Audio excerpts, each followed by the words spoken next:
Hey everyone, it's me, and I'm not gonna lie, I'm shaking writing this. I just got back from a dim one-bedroom rental outside Waco, and what I heard from the neighbor next door hasn't left my head.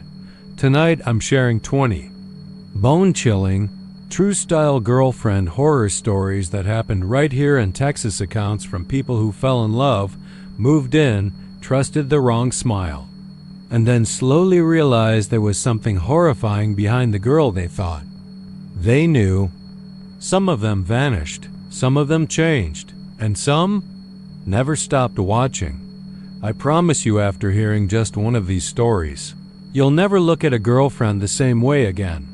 If your skin's already crawling, do yourself a favor, hit subscribe right now, because once you join Creepy Vibes, every shadow starts meaning something. Before we dive in, tell me, where are you watching from, and what time is it right now?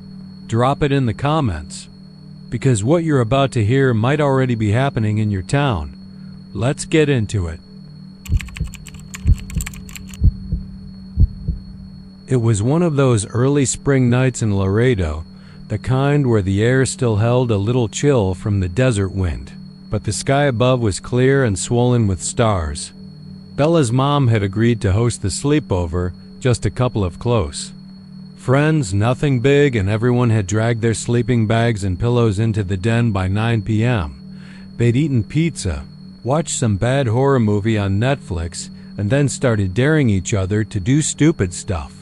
That's how these nights always went.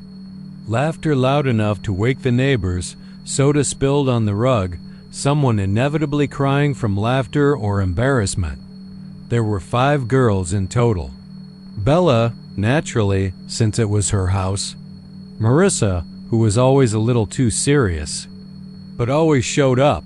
Anna, the shy one. Nia, loud and sarcastic. And Leila. Layla was Bella's best friend. The kind of girl who always knew the right answer before the teacher finished asking, who wore black hoodies in the heat, and who always seemed to notice things before anyone else did. Layla wasn't goth, but she had that vibe, quiet, a little offbeat, smart as hell, and not afraid to look someone dead in the eye and say something that would make them uncomfortable. Bella adored her. It was close to midnight when the game started. They were getting tired, but not enough to actually sleep, and someone, maybe Nia, said they should play the mirror game. That's what they called it, anyway. It was a mix of dares and Bloody Mary nonsense, some cobbled-together urban legend they'd probably read on Reddit years ago. The way it worked was simple. One girl would go into the bathroom, lights off, door closed. She'd stare into the mirror for 30 seconds and whisper the name of someone she hated. Then she had to turn around, count to 10, and leave without looking back. Stupid, right? But when you're 13 and the lights are off and the house is quiet, it doesn't feel stupid. It feels like rules you shouldn't break. Lila volunteered to go first. Of course she did. Bella handed her the phone with the flashlight off, and they all watched her walk down the hallway barefoot, disappearing into the bathroom. The door clicked shut behind her, and then silence. 30 seconds passed, maybe more. No sound. Bella started to giggle nervously, then shushed herself. A minute passed. Then 2. Anna whispered, "Should we check on her?" Bella stood up and tiptoed down the hall, calling gently, "Layla?" No response. She tapped the door. "Layla, are you done?" Still nothing. She reached for the knob. It wasn't locked. The door creaked open, and Bella stepped inside. The bathroom was empty. Totally, completely empty. The light switch didn't work. The air was cold. Not cool, but cold, like the SE had been blasting in there for hours.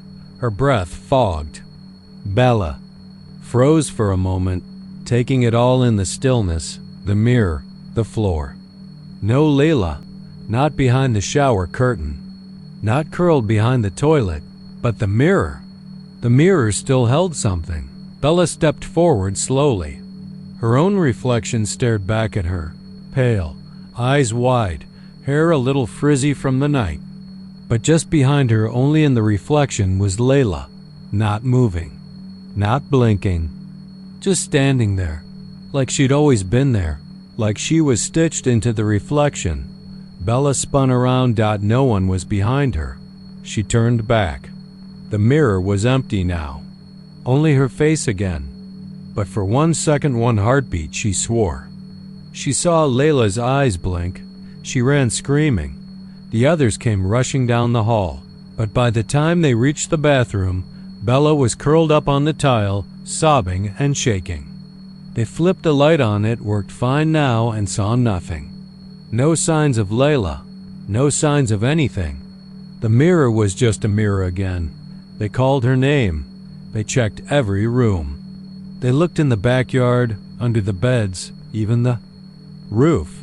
Bella's mom called Layla's parents, who thought she was still there. Police were called. Dogs were brought in.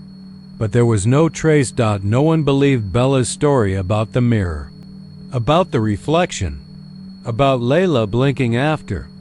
She was gone. They said it was trauma, stress, hallucination. But Bella knew. She knew what she saw. School was weird after that. Everyone was talking. Whispers in the hall. Parents pulling their kids away. The house was quiet for weeks. Bella wouldn't use that bathroom, wouldn't look in the mirror.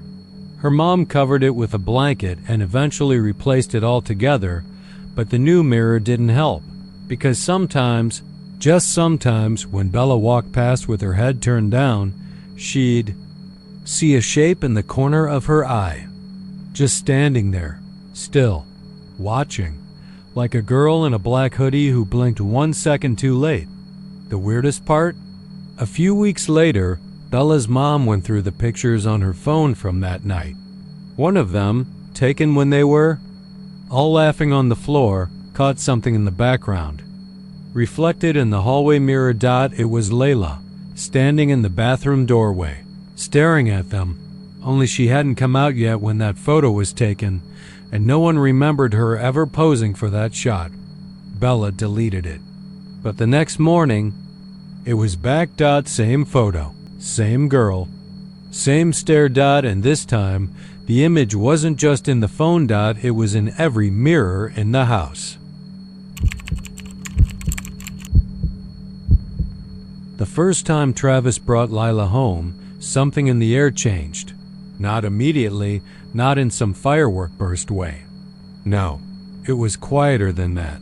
Quieter and stranger. Like the silence between breaths when you're not sure if the next one will come. She stepped into their modest 2-story house in Longview wearing a pale blue dress that looked like it had been bought from a thrift store on purpose. The kind that tries too hard not to try. Her eyes greenish-gray with a dull shine like moss after rain, never once looked his mother in the eye. That was the first thing Karen noticed. Karen had seen plenty of girls come and go since Travis started at Kilgore College. Most of them polite, some nervous, a few downright rude. But none had ever made her feel watched. Even when Lila wasn't looking her way, Karen felt her presence crawling up the walls like humidity in late summer.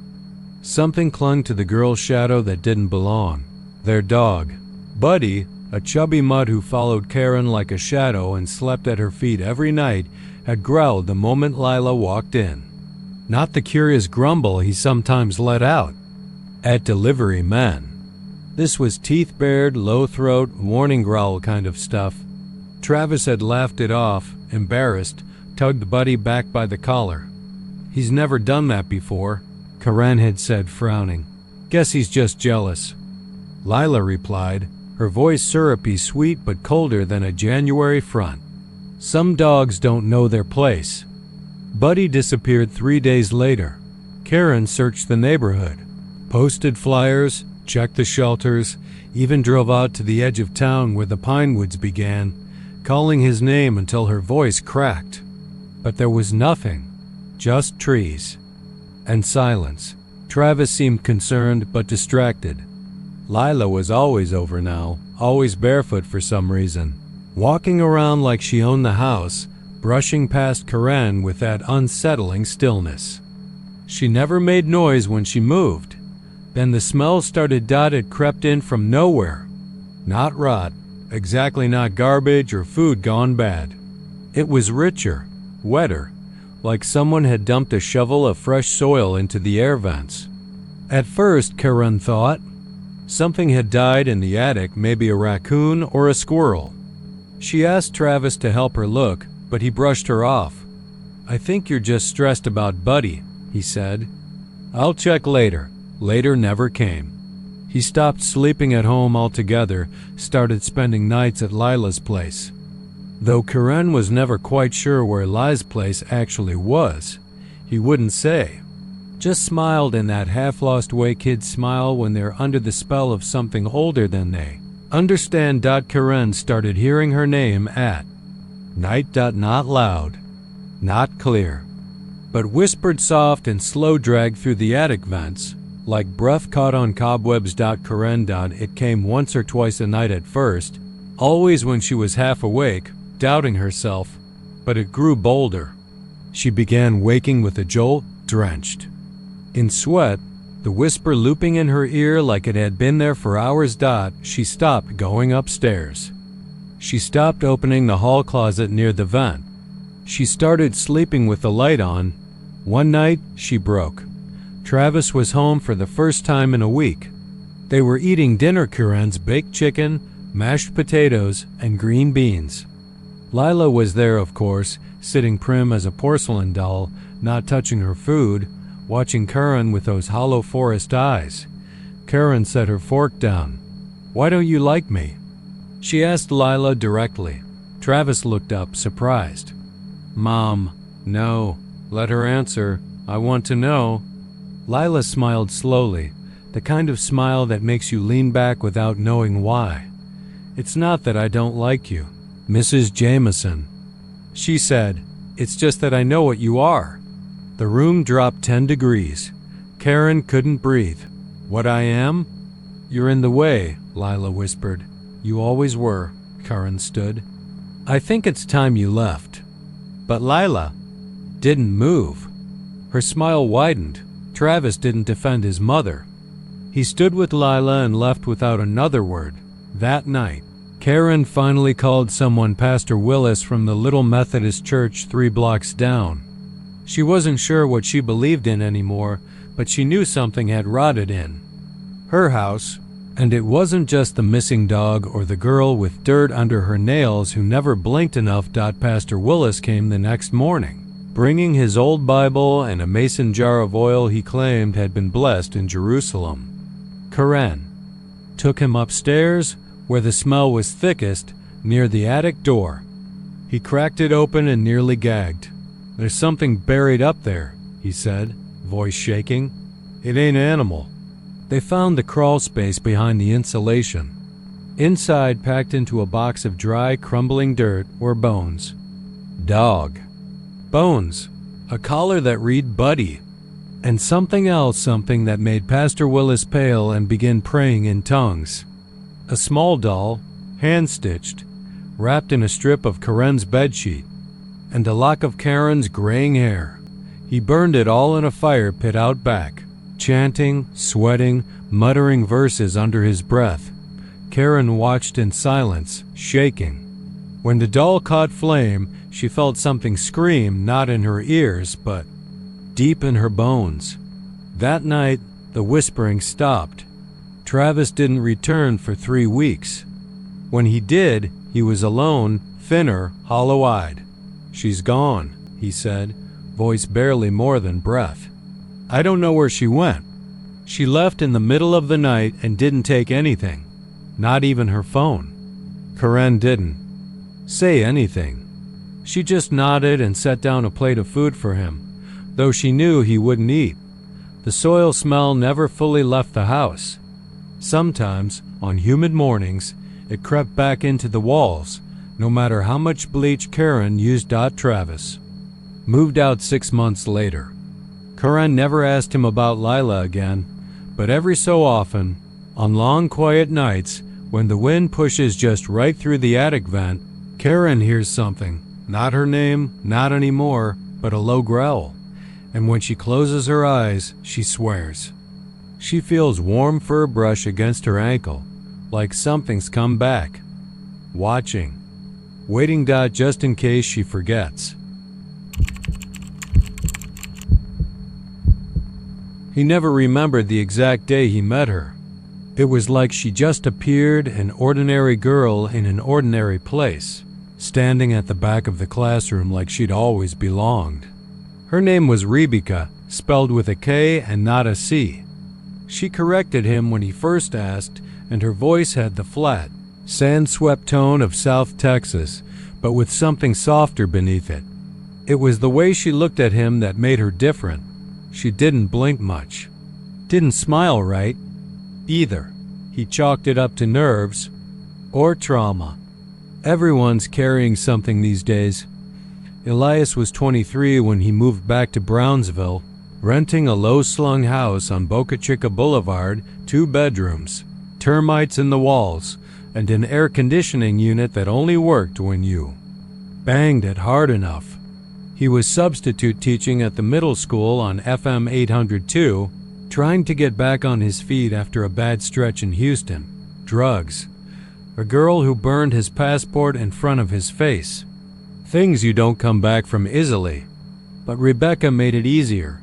She came into his life with no baggage. At least, none he could see. They started slow. A few drinks at local divies. Conversations over coffee. She said she lived with her grandmother near the old Resaca, down in the wooded part of town where the fog came in thick on winter mornings and the street lights gave everything a jaundiced glow. He'd driven past there once, years ago, and remembered it feeling off. Like the houses weren't built so much as placed there, set down by someone who didn't care whether they lined up right. Still, he didn't ask questions.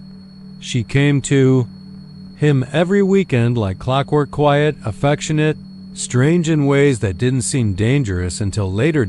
It was one night in early December that things started changing. He was dozing on the couch, a late-night horror movie flickering in front of him when he felt her standing nearby. He thought she wanted to cuddle. He turned his head, expecting her to say something. She didn't. She just stood there next to the couch, her long black hair damp and clinging to her shoulders like she'd stepped out of the shower or the rain. But it hadn't rained that night. Her eyes were open wide, too wide, and her pupils were blown out, covering almost the entire iris. It looked like her eyes had turned completely black. He said her name once, then twice. She didn't flinch, didn't blink, just stared. He reached out and touched her arm. Her skin was cold, not just room temperature cool, but frigid like she'd been standing outside in 40-degree wind without a coat. Then she blinked just once and turned around without a word, walking back toward the bedroom and shutting the door behind her. He didn't sleep that night. In the morning, she was normal again, sitting on the porch with her legs tucked under her, sipping his leftover coffee like nothing had happened. When he asked her about the night before, she smiled like he was joking. Said she'd been asleep the whole time, but after that, the black eye nights started happening more often. Sometimes she'd stand at the kitchen doorway, watching him eat with that same blank stare. Sometimes she'd be in the bathroom, standing in front of the mirror but not looking at herself, just standing there with her mouth slightly open, eyes pitch black, breathless. He checked. Her chest never moved. She didn't breathe during those moments. Not even a little. He started filming her. One night, he set up his phone by the bed, pointing it at the doorway. Around 2:13 a.m., she appeared. She stood there for 20 minutes, not blinking, not shifting, just staring straight at him, eyes like black marbles, skin as pale as candle wax. The next morning, she acted like she'd slept through the night. She even teased him about being paranoid. Elias started keeping a knife next to the bed. Then he locked the bedroom door. Then he started sleeping on the couch with a baseball bat, but every time she'd find a way inside. Once he found her, already sitting on the couch when he came home from a night shift. He hadn't given her a key. Then the house started to change. The hallway grew longer. It creaked in places that had never creaked before. Lights flickered when she passed beneath them. Sometimes she'd speak in her sleep, murmuring things in a language he didn't understand, something guttural and wet-sounding. And sometimes her voice wasn't hers. It was deeper, male. It sounded like someone else was living behind her face, using her like a puppet. He drove out to her grandmother's place once near the Resaca. He wanted answers. The house was gone. Nothing but a clearing and a rusted mailbox with no name. A neighbor walking her dog said the house had burned down 10 years ago. The grandmother had died in the fire. No survivors. Elias didn't go back home that night. He slept in his car, parked outside the Whataburger off Central. When he finally returned the next morning, the door to his house was open. Inside, it smelled like wet soil, the kind you find under rotting leaves. Rebecca was in the bathtub, fully clothed, water cold, eyes open and black again. When he shouted her name, she turned her head so slowly it made the skin on his arms crawl. She smiled, but her teeth were different now, too white, too even, like someone had filed them down to be perfect. Not human perfect, doll perfect. He called a priest, a local one from the church on Paredes Lime Road. The man came, stepped inside, looked at Rebecca once and refused to stay. Sighed she wasn't possessed, said she wasn't even fully alive. Elias tried leaving, packed a bag, got in his truck and drove north. But no matter how far he went, San Benito, Kingsville, even Corpus, when he checked into a motel and turned around, she'd be there. Standing in the corner of the room, black eyes gleaming in the dark, waiting. He stopped sleeping. Stopped working. He started hearing whispers coming through the walls. They said his name. They said it wrong. Lily Ash, like something without a tongue was trying to pronounce it. Every night now, she stood at the foot of his bed, watching. Sometimes she reached out, touching his toes through the blanket. He didn't scream anymore. He just waited. Waited for the night she would climb into the bed, slide under the covers, and stop pretending she was still human. It came a week later. He woke up to find her lying next to him, head on his pillow, her black eyes inches from his face. She wasn't breathing. Her body was cold. Her smile was wrong again. And this time, when he reached for the knife, it was gone. She whispered something. Not in English. Not in anything born of this world. But he understood it. It meant you're mine now. That was a year ago. The house is still on Boca Chica Boulevard. Still has 2 bedrooms. Still hums with strange creaks and whispers. And sometimes, at night, a figure is seen standing in the window, watching, waiting. The neighbors say a new girl moved in. No one ever sees her come or go. She doesn't blink much, doesn't smile right either. But every now and then, when someone walks by and catches a glimpse through the curtain, they say her eyes are black as oil, and something's always standing behind her. It started the day she moved in, not with thunder or screens or creaking floorboards, nothing so theatrical. Just a chill. Subtle. Creeping. I noticed it when we hauled in the last of her boxes.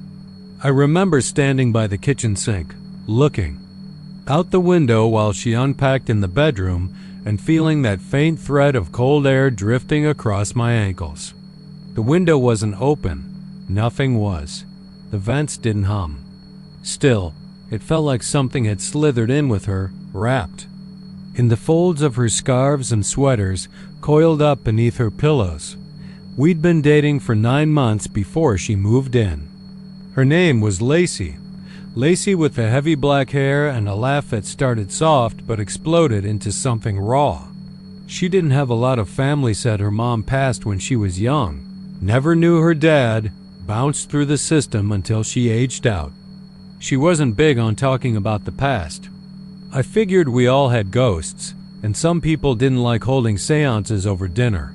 The first night, we fell asleep wrapped around each other, and I woke up at 3:18 a.m. flat on my back, shivering. Her side of the bed was ice, not just cold frozen. The sheets crackled when I touched them, like they'd been left out in a frost. I reached for her, but she wasn't there. I sat up, heart pounding. The apartment was dark, but not empty. I could feel something in the air, a pressure that didn't belong. I called her name. Lacey? No answer. Then, from the hallway outside the bedroom, I heard her voice, not coming toward me, not whispering, just saying my name, calm and even, Daniel. But something was off. The tone, the cadence. It had all the right notes, but none of the warmth. Like a recording that lost its soul in playback. I got out of bed, freezing when my feet touched the floor. The boards felt damp. I crept to the door, pulled it open, and looked down the hallway. Empty. All the lights were off, but the air, it was moving. Like something was breathing in the dark. She came back a few minutes later from the other direction. From the kitchen, startled to see me up. Said she'd gone for water. I asked if she'd called my name. She looked confused. Said no. I asked if she heard anything weird. She shrugged. Said it was probably a pipe. That I worried too much. After that, things got weirder piece by piece. The second night, I woke again in the small hours. 3:18 a.m., like clockwork. This time she was still in bed beside me, asleep. Her eyes fluttered. Her mouth moved, whispering something I couldn't make out. I leaned in close. She was speaking. In a voice that wasn't hers. It sounded older. Male, maybe. The words were warped and watery, like they were being spoken underwater. I pulled back and she gasped, eyes snapping open like she'd been drowning. Bad dream, she said, brushing it off. But her eyes didn't look like they'd just seen a dream. They looked like they'd seen something real. I started keeping track. Notebooks, voice memos, nights blurred together. Always the same cold. Always the same time. Always something just outside the door, just around the corner, just past the point of what I could explain. The walls grew colder too. Not the whole apartment, just the edges. The perimeter. The hallway was the worst. Walking down, it felt like wading into a pond in November. I could see my breath some nights. One night, I woke to a sound like fingers dragging across drywall. I sat up in the dark and strained to hear. Then came the voice again from the hallway. Daniel. Only this time, it wasn't just mimicking. Her voice, it was using it to say things she never would. Things like, come see me, and you shouldn't have let me in. I didn't go. I stayed in bed, heart hammering, staring into the dark until morning light bled in through the blinds. When I told her what I'd heard, she smiled. Not in a comforting way, in a strange way. Like I just told her a secret she already knew. You're probably dreaming, she said, brushing hair behind her ear. I told her I was thinking about breaking the lease. That something about the place wasn't right. She got real quiet. Said she'd never felt more at home anywhere in her life. That scared me more than anything else. The next day, I noticed her side of the bed wasn't just cold anymore, it was wet. Damp. The mattress squelched when I pressed on it. Like something had soaked through from the inside. But when I peeled back the sheets, the stain wasn't water. It was black. Viscous. Like old oil. It smelled like soil. Earth left to rot in a basement. I looked at her, waiting for her to react. She didn't flinch. Just sat there, combing her hair like nothing was wrong. Like it had always been like that. I started sleeping on the couch. One night I forgot to lock the bedroom door. At 3:18 a.m., I woke up to the sound of it creaking open. I stayed still, eyes barely open. I could hear the slow, soft padding of bare feet on the floorboards. I thought it was her until I realized something was breathing next to me. It wasn't her breath. It rasped, gurgled. It sounded like lungs full of dirt. Then I felt something brush against my cheek fingertips, cold and slick. They slid down my neck, stopped at my collarbone. I bolted upright. Nothing there. The hallway light flicked on by itself. I walked to the doorway, heart racing, and looked toward the bedroom. The light inside was off, but I saw her standing just inside the door, facing me. Her silhouette still, rigid. Lacey? I whispered. She didn't answer. She didn't move. I walked forward slowly. Her eyes were open, unblinking. Her mouth hung slightly open like she'd been caught mid-breath. Her skin looked wrong, waxy, pale. She blinked once finally and said something in a voice I didn't recognize. "He's still here." That's when I saw the shadow pass behind. Her, tall, thin. No features, just the impression of limbs too long, head cocked like it was listening. Then it was gone. I tried to get her to leave the next day. Told her I'd pack her things, drive her anywhere she wanted. She just stared at me, quiet for a long time, then whispered, "I don't think I ever left." That night I didn't sleep. I sat in the kitchen with every light on. Around 3 a.m., the power went out. The entire apartment plunged into silence. The kind of silence that isn't just lack of sound, but something pulling at the seams of your mind. I couldn't even hear the fridge, and then I heard her voice again. From the hallway, only it wasn't her. I knew that now. I don't know what it was, but it wasn't her. "Daniel," it whispered. "I'm so cold. Please, come warm me." I didn't move. I stayed where I was, knees pulled to my chest. Then came footsteps, not hers. Too heavy, too slow. I shut my eyes. The next morning, she was gone. Her clothes, her boxes, everything. Gone like she'd never been there. Except for the bed. Still wet, still cold. The black stain bigger than before. And the walls, they haven't warmed up since. They hum some nights, faintly, like someone's whispering inside them. I moved. Out 2 weeks later, but it followed me. I hear her voice sometimes when I'm shaving or standing at the microwave. I caught it on a voicemail once. A breath between rings that said my name. I don't know who or what I let in that night, but she never left. And I think, whatever she brought with her, it's still waiting for me to open the door. She wasn't the kind of girl who scared easily. Savannah Lyles was a senior at Texas A and Corpus Christi, top of her class in psychology, and the kind of girl who laughed off ghost stories and rolled her eyes at Ouija boards. She had a practical, skeptical mind, a deep love for true crime podcasts, and a part-time job at the Student Mental Health Center where she counseled freshmen through heartbreaks and panic attacks. So when the rumors started going around campus that the old stretch of Highway 77 outside Refugio was cursed, she didn't flinch like the others. She just said, "That's not how curses work," and chuckled.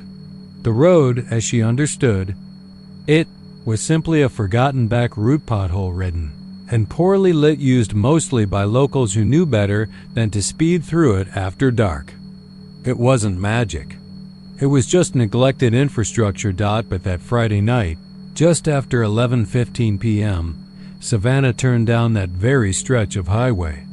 It was the long way home to her parents' place in Kingsville, where she was headed for the weekend. Her usual route via I-37 was blocked by a wreck near Odom, and Google Maps, in its blind algorithmic wisdom, rerouted her through the old farm road without ceremony. She wasn't worried. She had half a tank of gas, her phone was fully charged, and her favorite playlist was humming low from her car's old speakers. The night outside was humid and dense, Texas summer clinging to everything like wet cotton. Her windows were cracked to keep the glass from fogging, and she drove with one hand on the wheel and the other resting on her thigh. She looked tired in the rearview mirror but not unhappy. She was already thinking about her mom's cornbread, and the way her old bedroom smelled like lavender and childhood Dot at 11:29. Her phone pinged with a notification. A friend had commented on her latest Instagram story. Savannah smiled, then raised her phone in one hand, just a quick click, she told herself and snapped a selfie. It was muscle memory at that point. Tilt head, bite lip, frame it just right. She didn't even check the photo before tossing the phone onto the passenger seat. She never saw the deer. Or if she did, it was too late to swerve. The highway curved just south of an abandoned gas station that hadn't had power since 1998, and the deer, a tall buck with wide antlers, darted from the brush like a ghost. Savannah slammed the brakes, the tires squealed, and the car veered hard right into a ditch, flipped once, maybe twice, and came to rest upside down beneath a leaning oak. The branches swayed above her like slow-moving shadows. When the sheriff's office found her at 2:06 a.m., she was already cold. The airbag had deployed, but the head trauma told the story. Quick, painless, maybe. No sign of drugs or alcohol. No sign of foul play. Just a tragic accident on a back road with too many turns and no reflectors. They returned her phone to her parents 2 days later. It had a cracked screen but was otherwise intact. Her mom, grief-soaked and trembling, couldn't bring herself to go through it, so her father, stoic, quiet, the way Southern men often are in tragedy, powered it on and began deleting things. Texts, appointments, school reminders. He made it as far as the photos before he stopped, because the last photo, the one taken at 11:29 p.m., wasn't right. Savannah was smiling in it. Yes, her eyes blurry with tiredness and the cabin light, making her skin glow orange.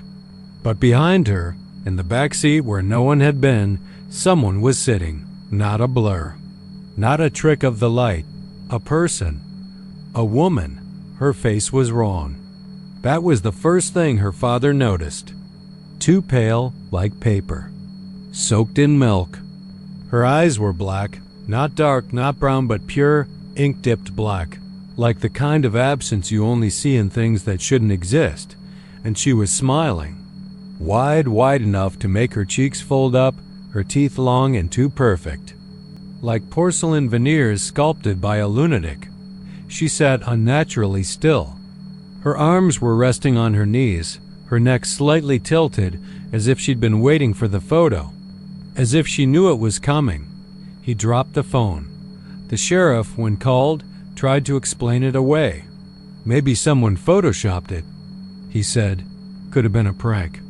Maybe a TikTok thing gone wrong. But the phone had no image editing apps. The metadata on the photo was clean. It hadn't been modified or uploaded before her death.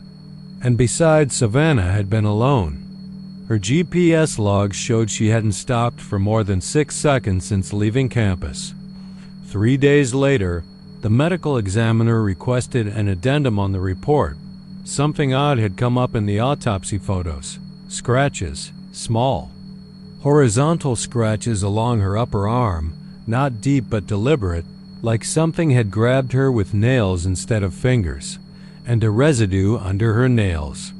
Not dirt, not blood. Ash. Her roommate Haley tried to explain something one night. After too much wine, she said Savannah had been watching something online, something about folklore in southern Texas, about roads built over burial grounds and settlers who'd made bad deals with worse people. Savannah had joked about it, of course, always the rational one. But Haley remembered waking up one night around 2 a.m., hearing Savannah talking in the living room to someone. Only no one had been there. When Haley asked about it the next morning, Savannah just laughed it off, said it was a podcast. But her earbuds had been on the counter. The photo made its way online eventually, as things do. First on a subreddit for paranormal investigators, then TikTok, then eventually news outlets. Everyone had a theory. Doppelganger, app glitch, spirit, photography. A few tried recreating it, but none got the same result. A podcast host from Austin tried to debunk it, driving the same route at the same hour, even flipping the image to try to match the shadows. Nothing worked. The photo refused to be explained. And then the others started showing up. First, it was a boy named Tanner who crashed his motorcycle near Laredo. The last video on his GoPro showed him riding along a straight road at dusk, talking to the camera. And then, frame by frame, a woman appears in the distance behind him, standing in the middle of the road. She doesn't move, she just appears. One frame she's not there, the next she is, then gone. Then it was a girl named Naomi who drowned in Lake Texana. Her final Snapchat, posted 2 minutes before her phone went underwater, showed her on a kayak, sun in her eyes, smiling, and someone reflected in her sunglasses. A pale woman, black eyes. They all looked like the one in Savannah's selfie. Locals started calling her the passenger. They said she waited on forgotten roads, that she didn't like being alone, that she was once a mother or a bride or maybe something older than anything we kept in books. And she didn't ride with just anyone, only with those who laughed off fear, who thought they were too smart for ghosts, who drove the dark roads alone and thought the silence belonged to them. Savannah's mother never touched the phone again. She buried it with her daughter's ashes, but every now and then, late at night, a text still comes through to her father's old number. No message, no number, just a photo. The same photo, again and again, and each time the woman in the back seat is a little closer. Her room always smelled faintly of bleach. Not the overwhelming kind that stung your nose, but something lighter, like it was always freshly wiped, like a hospital room that pretended to be a bedroom. The first time Mark visited Shelby's house in El Paso, that's what struck him the most. Not the old clapboard siding or the dusty street or even the heavy silence in the halls, but her room, impossibly tidy. Not a sock out of place, not a wrinkle in the sheets. Even the books on her shelf were stacked by color and height, spines perfectly aligned. Shelby always brushed it off with a laugh. "I'm just neat," she'd say, with that easy grin that made you forget whatever you were about to ask next. She didn't joke about much else, but when it came to the state of her room, it was the one thing she seemed relaxed about. Mark assumed she was just one of those meticulous people. Some people fidget, some clean. No big deal, he should have seen the signs. The first real hint came one evening in early July. They were lying on her bed, watching an old horror movie on her laptop. Shelby had barely blinked the whole time, her body stiff, like she was holding herself together by sheer will. When the movie ended, she stood and immediately began smoothing the covers, realigning the pillows, wiping non-existent dust from her. "Knit stand," Mark joked. "You sure we didn't just break into a model home?" She didn't laugh, just looked at him and said, "I have to keep things right. You never know what notices." "What notices?" "Nothing," she said too quickly. "Just a joke." But her eyes weren't joking. Mark had stayed over a few times before, but always fell asleep on the living room couch, half watching the ceiling fan circle while the late Texas heat clung to him like a damp blanket. Her parents weren't around much. Her mom had left years ago, no explanation ever given, and her dad worked night shifts hauling freight between border towns. Sometimes he wouldn't be home for days. Shelby was used to being alone. Or so he thought. That night, something was different. She asked him to sleep in her room with her. It was late, the fan was broken, and the cicadas outside were screaming their lungs out like they knew something no one else did. "I just don't want to be alone tonight," she said, sitting cross-legged in the middle of the floor, her back to him. He didn't press, just nodded, laid out a blanket on the floor, and tried to get comfortable. The hardwood beneath him was spotless. No dust, no scuffs, no creaks. It was the quietest floor he'd ever laid on. It didn't feel right. He woke up sometime past midnight. Not to a sound, but to silence. A kind of silence that presses against your ears, that hums in your skull, that makes you feel like you've woken up at the bottom of a well. He sat up, confused. The window was open, but the cicadas were gone. No wind, no house creaks, no hum of the neighbors a sea, just silence. And Shelby wasn't in bed. He looked over and saw her in the middle of the room, kneeling, not praying, just kneeling. Her back was straight, her arms limp at her sides, her head tilted slightly down. Her hair, long and dark and impossibly straight, veiled her face.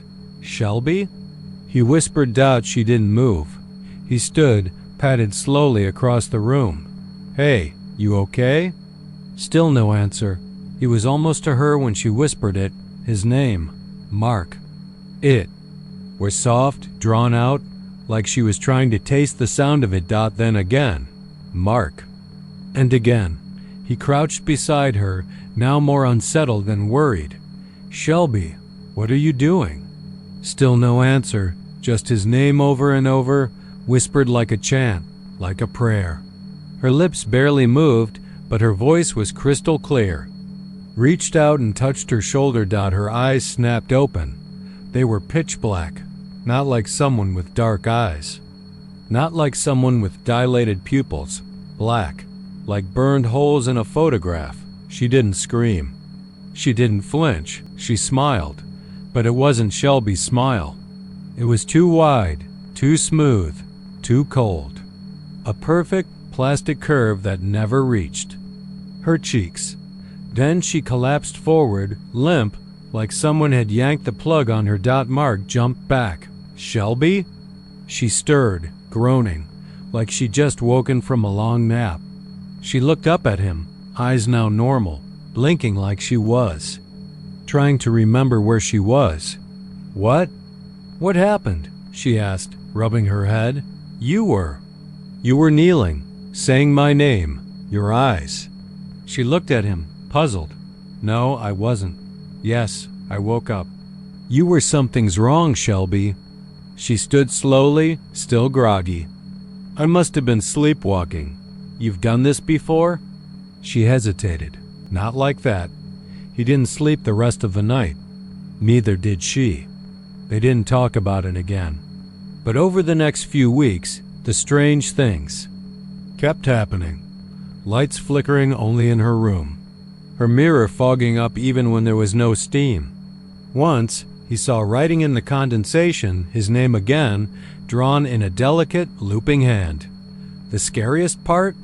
It was on the outside of the glass. She became more distant, more obsessed with the room's cleanliness. If he moved a pillow an inch, she'd snap it back into place like it hurt her to see it misaligned. If he left a shoe by the door, she'd place it precisely on the mat, always at the same angle. One day, he asked why. "It keeps them calm," she said, not looking up. "Who?" She paused.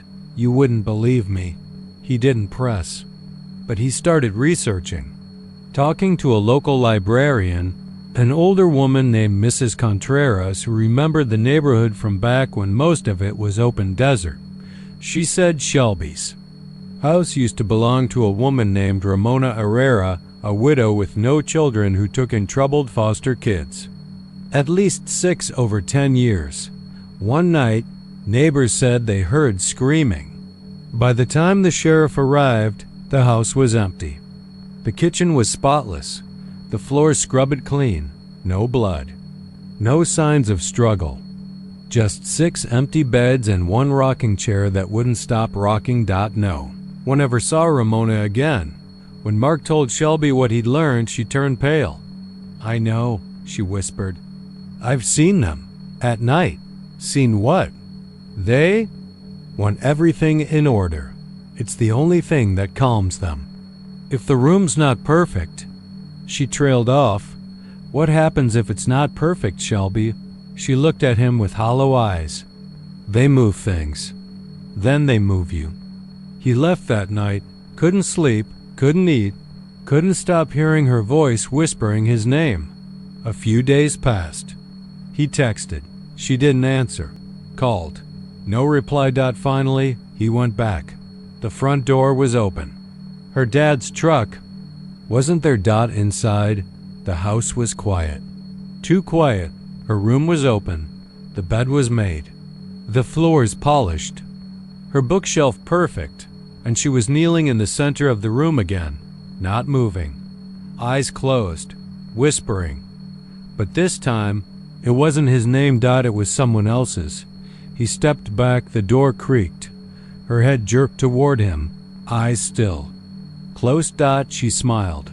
The room went ice-cold. Behind her. Just for a second, the books on the shelf shifted. One fell, landed spine up. He picked it up with shaking hands. It wasn't one of hers. It was a photo album. Inside, pictures of the old house, of Ramona, of 6 kids, names scrawled beneath each photo. And in the very last picture, faded and stained Shelby. Dated 5 years before she was born. The first time I noticed it was in the hallway behind the laundromat on Avenue Q in San Angelo. You wouldn't expect to meet someone interesting there, not unless your idea of romance came with the scent of dryer sheets and broken vending machines.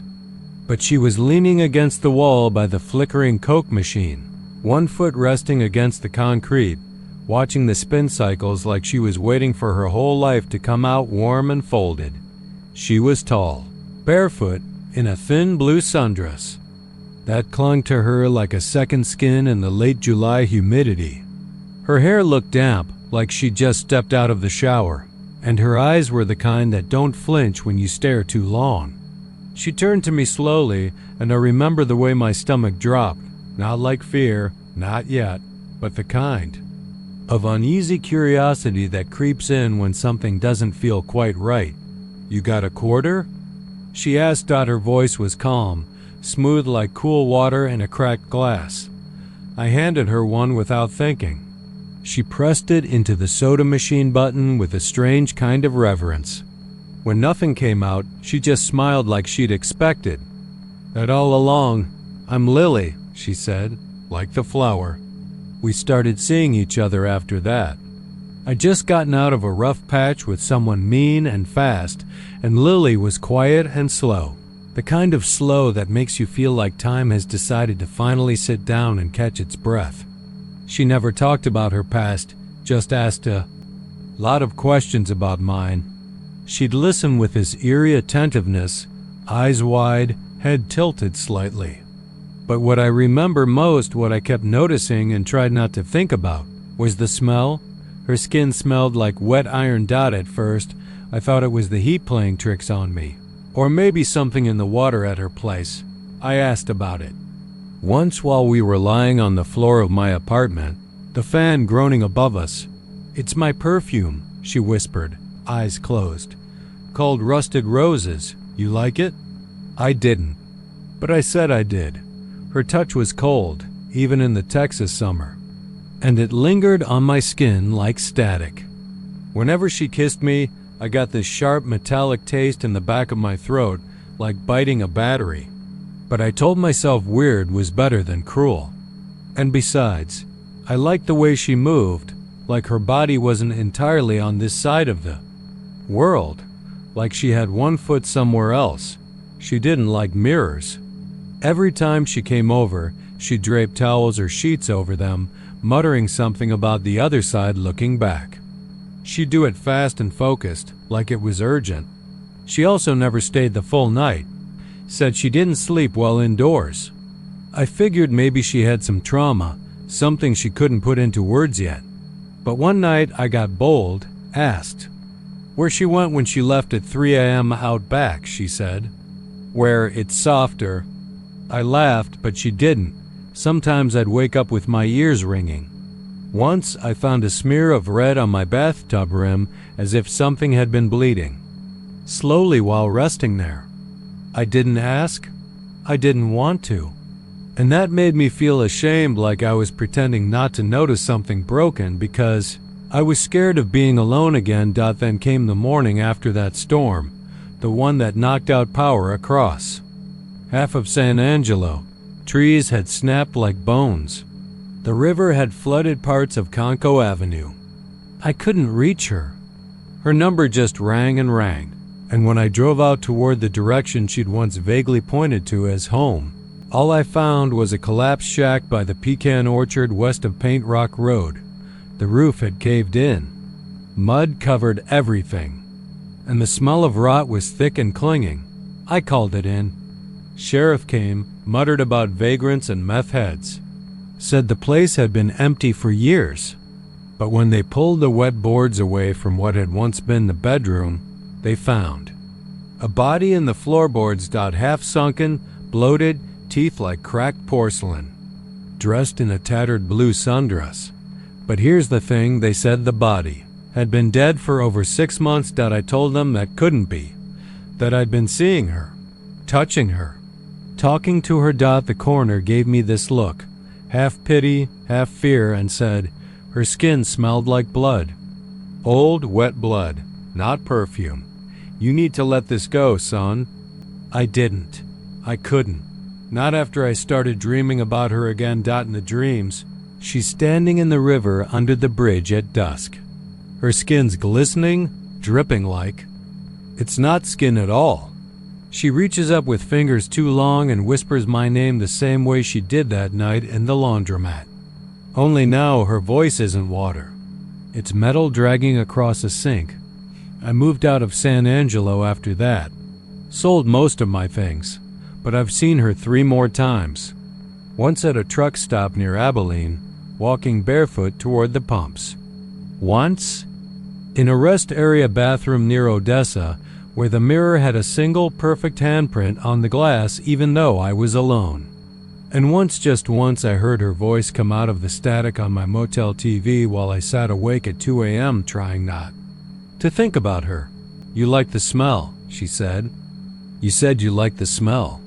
Sometimes I wake up with that taste again, metal and something older. Something wrong. I don't know if I ever really met her, or if I found something wearing a girl's shape and pretending it remembered what being human used to feel like. All I know is this, her name wasn't Lily, and whatever it was, it's still following me. He found the notebook under her mattress. She wasn't supposed to be hiding things. That had been one of their agreements when she moved in with him last fall.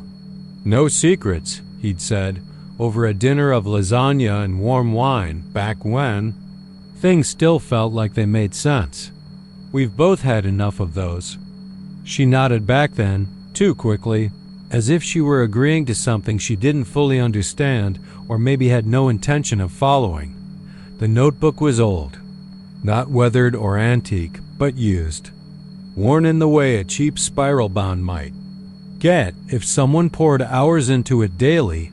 The cover was navy blue with one of those faded plastic windows in front, the kind you slip a title page into. Only hers had nothing in it. Just a thin, greasy fingerprint across the plastic, like someone had touched it mid-nightmare. He wasn't snooping, not at first. The sheets were twisted, and he'd yanked them off the bed to wash them while she was out on one of her silent afternoon walks. She had a habit of wandering for hours, no phone, no destination. He worried at first. Called friends, even the police once, but she always came back quiet, sometimes sweaty, sometimes not.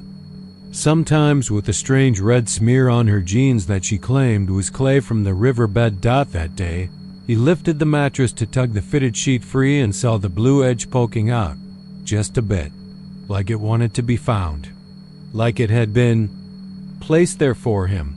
He sat down and opened it, not out of malice, just curiosity.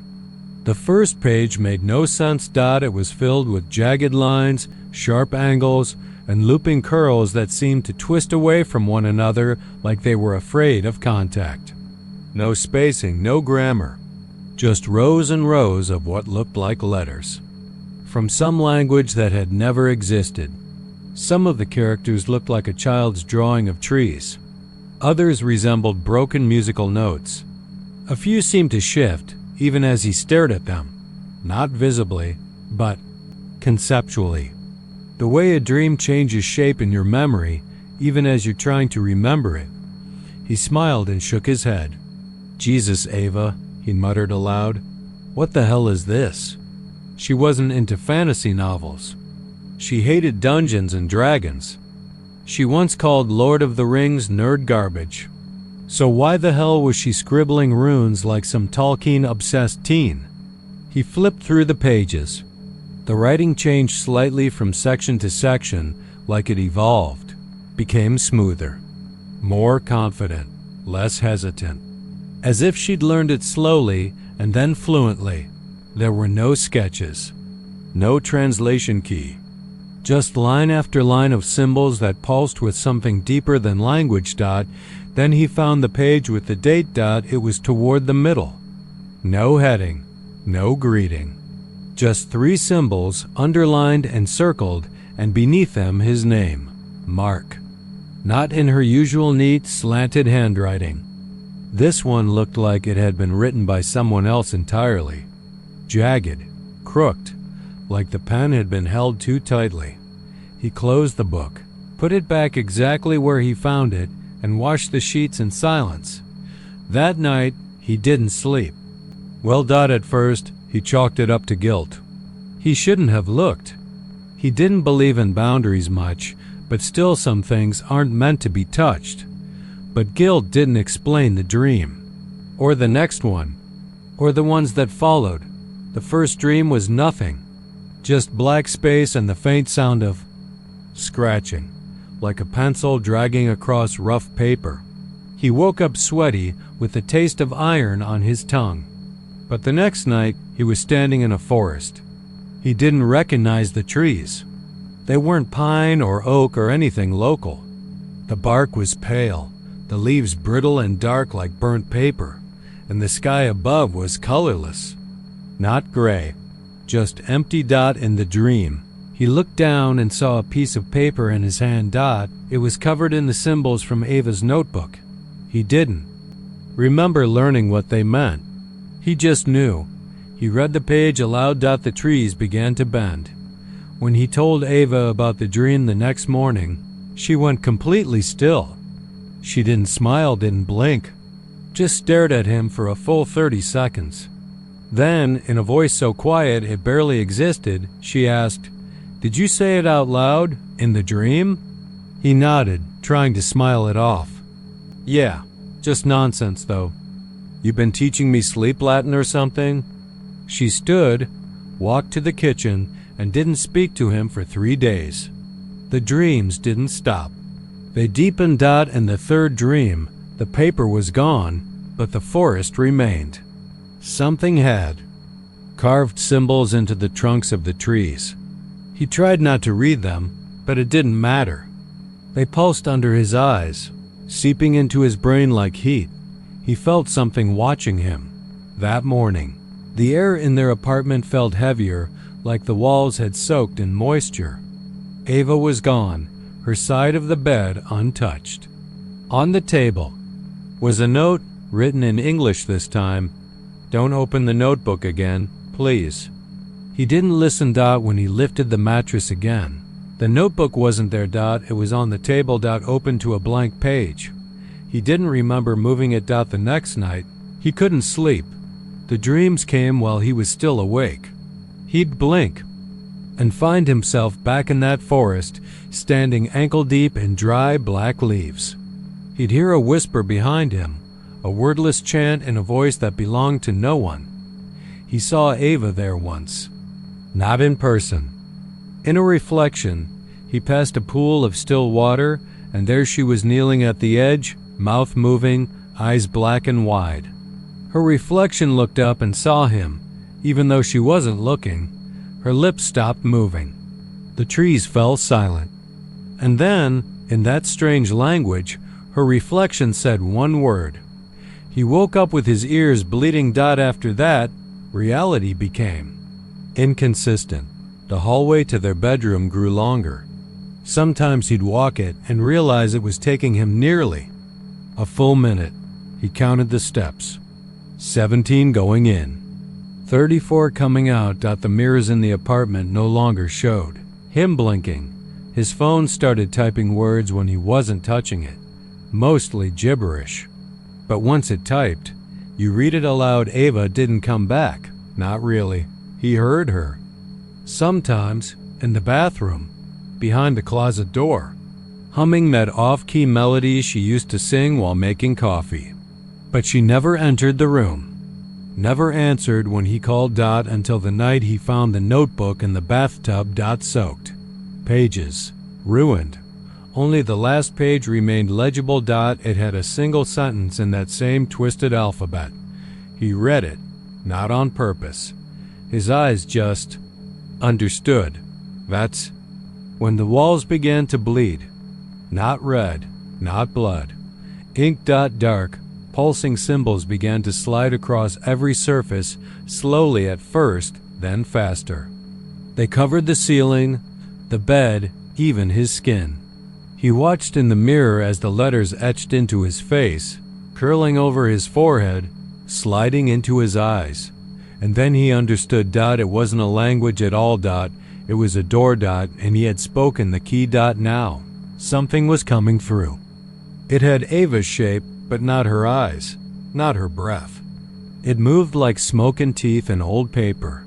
She leaned down close to his ear, and in that same voice from the dream forest, whispered a single word. And Mark finally understood what the notebook had been trying to tell him all along.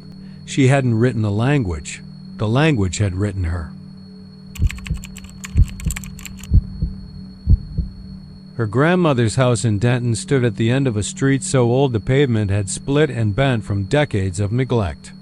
Trees arched overhead like brittle fingers, and during storms, the whole neighborhood creaked as if it might be swallowed by the earth itself. He hadn't wanted to come. He'd begged her to let him wait in the truck, to stay back at the motel, even to just sit in a diner while she sorted through the place. But she insisted, said she couldn't bear to walk through it alone. And that was how he found himself there on a Saturday, heat shimmering off the roof, the cicadas buzzing so loud they made the windows vibrate. The house was full of dust, of course, and the smell of old paper, dried flowers, and that strange sour musk that settled in when someone dies and no one opens the windows for months. The furniture was old but solid, the kind you could kick without budging, and the rugs were stiff with years of foot traffic. Photographs covered the mantel and hallway walls, some black and white, some sepia, and a few more recent Polaroids, though none showed her grandmother smiling. In every single one, she looked like she was waiting for something. He noticed the door almost immediately. It didn't match the others. Taller, narrower. Its frame was painted the same faded yellow as the rest of the hallway, but the door itself was solid black. No knob, no hinges visible, just a single keyhole with a rusted iron plate. At first, he thought it was decorative, maybe even just boarded up behind the wall, but when he walked too close, something about it made him shiver. Not the kind of shiver you get from cold. This was the kind that burrowed into your bones and made your stomach knot up, as if your body knew something before your mind did. She noticed him staring and put her hand on his arm. "Don't," she said, low and firm. "We're not opening that room. Ever." He tried to play it off. "What's in there?" Her eyes narrowed. "Promise me, Shane. Don't ask again, and don't touch it." He promised. Not because he meant it, but because her face looked like stone when she said it. They spent the rest of the day boxing up old teacups, photo albums, and clothes that smelled like mothballs and time. He asked about her grandmother, but she didn't offer much, just said she was a complicated woman, someone who preferred silence and routine, and who believed deeply in things that most folks rolled their eyes at. Wards, spirits, energy that lingered in rooms like cigarette smoke. By nightfall, they were exhausted. They made sandwiches from gas station bread and cheese and sat on the porch swing while the streetlights buzzed and flickered. The moon was high and yellow, and the breeze smelled faintly of ozone, like a storm brewing in the distance. Around midnight, when she fell asleep on the couch, he stood in front of the black door again. He didn't remember walking there. His feet had moved on their own, quiet as a whisper. The keyhole glinted in the dark like an eye.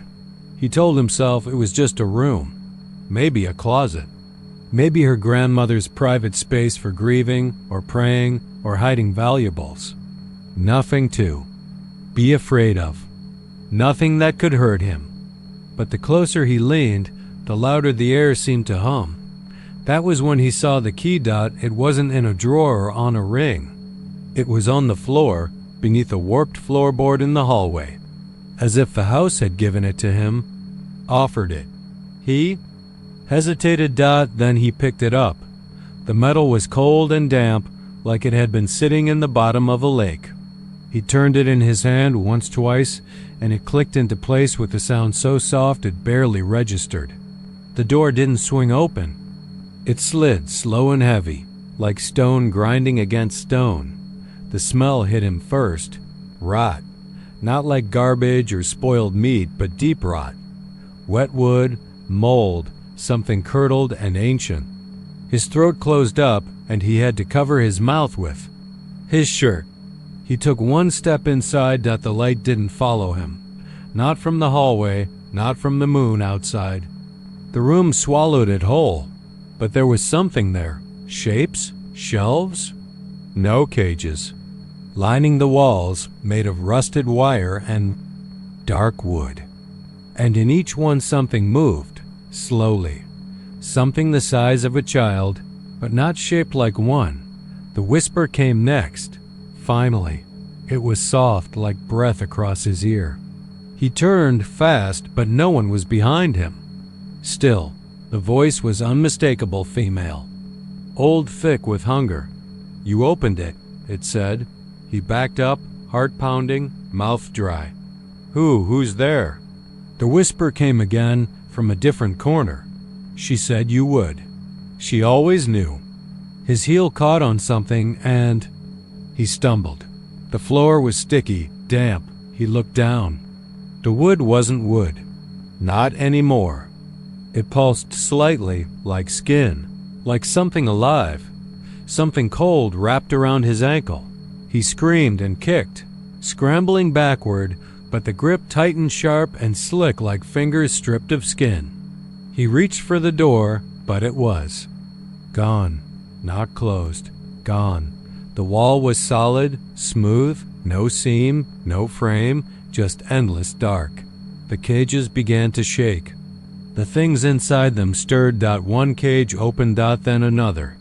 They crawled out slow, deliberate, their joints bending the wrong way, eyes glowing faintly from within hollow skulls that might once have been human.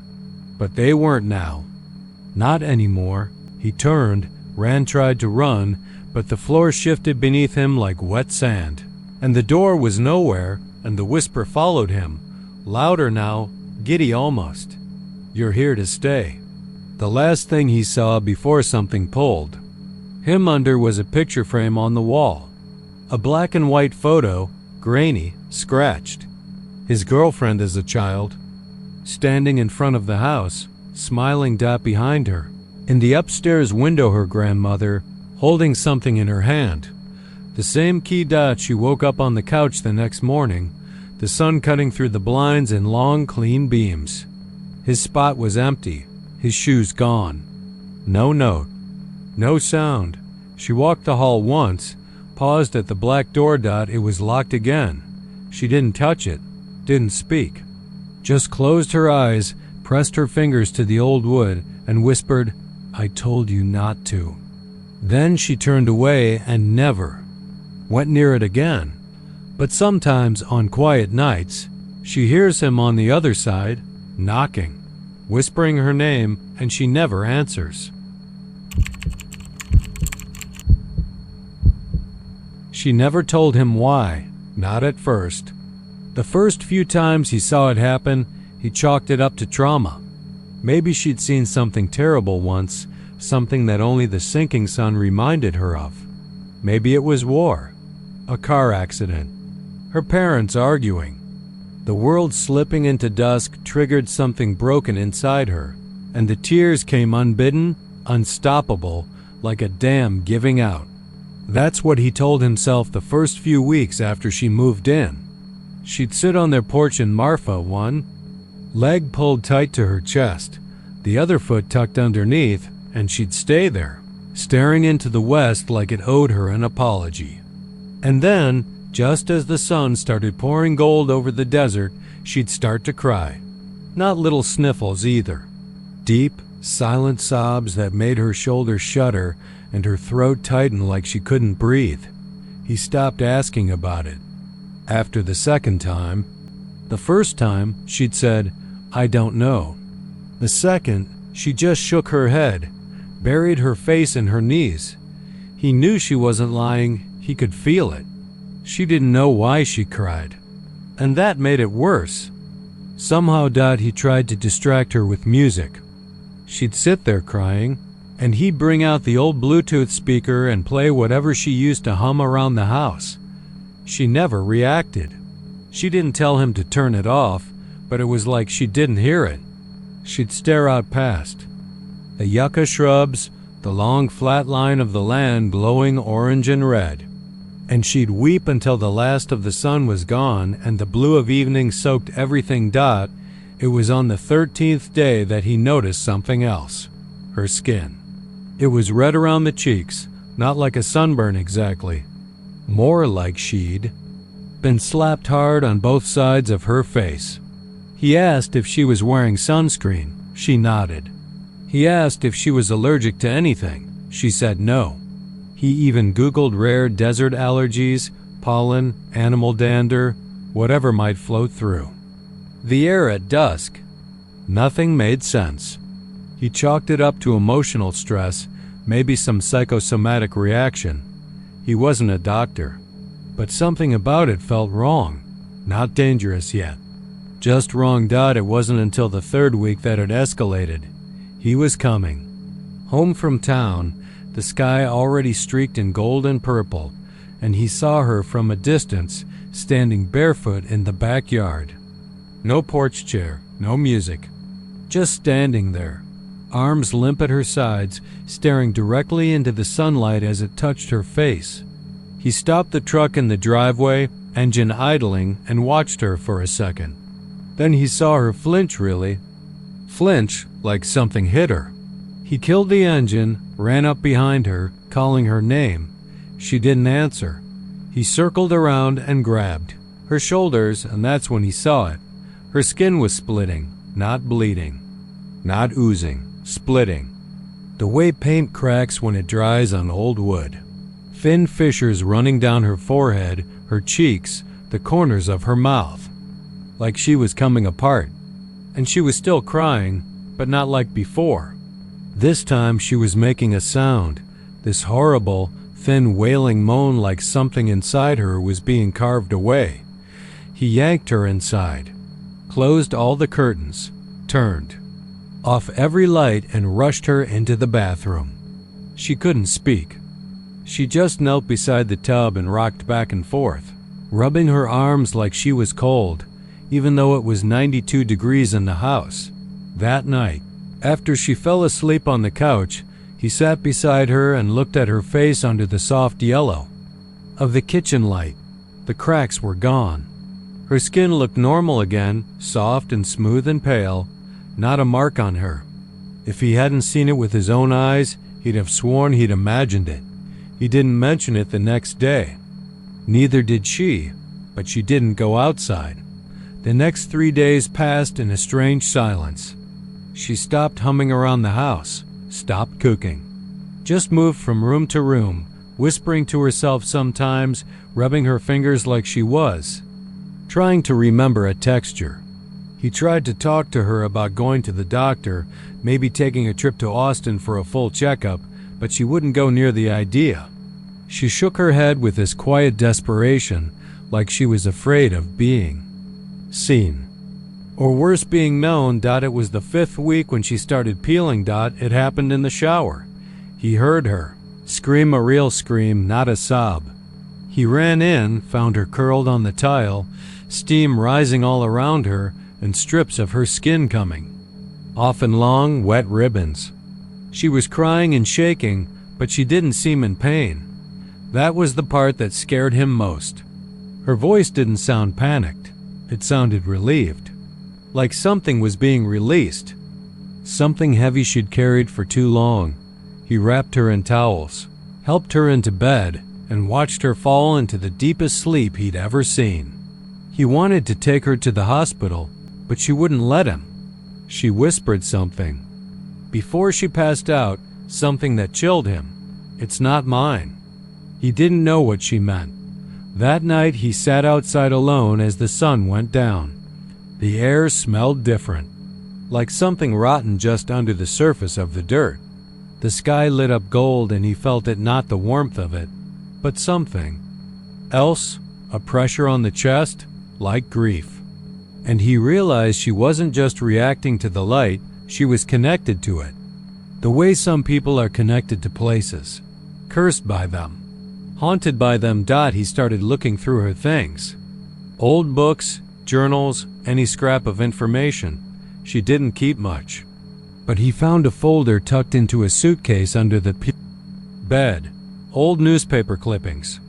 One of them was from a town called Shafter, not far from where they were. Dated 1992.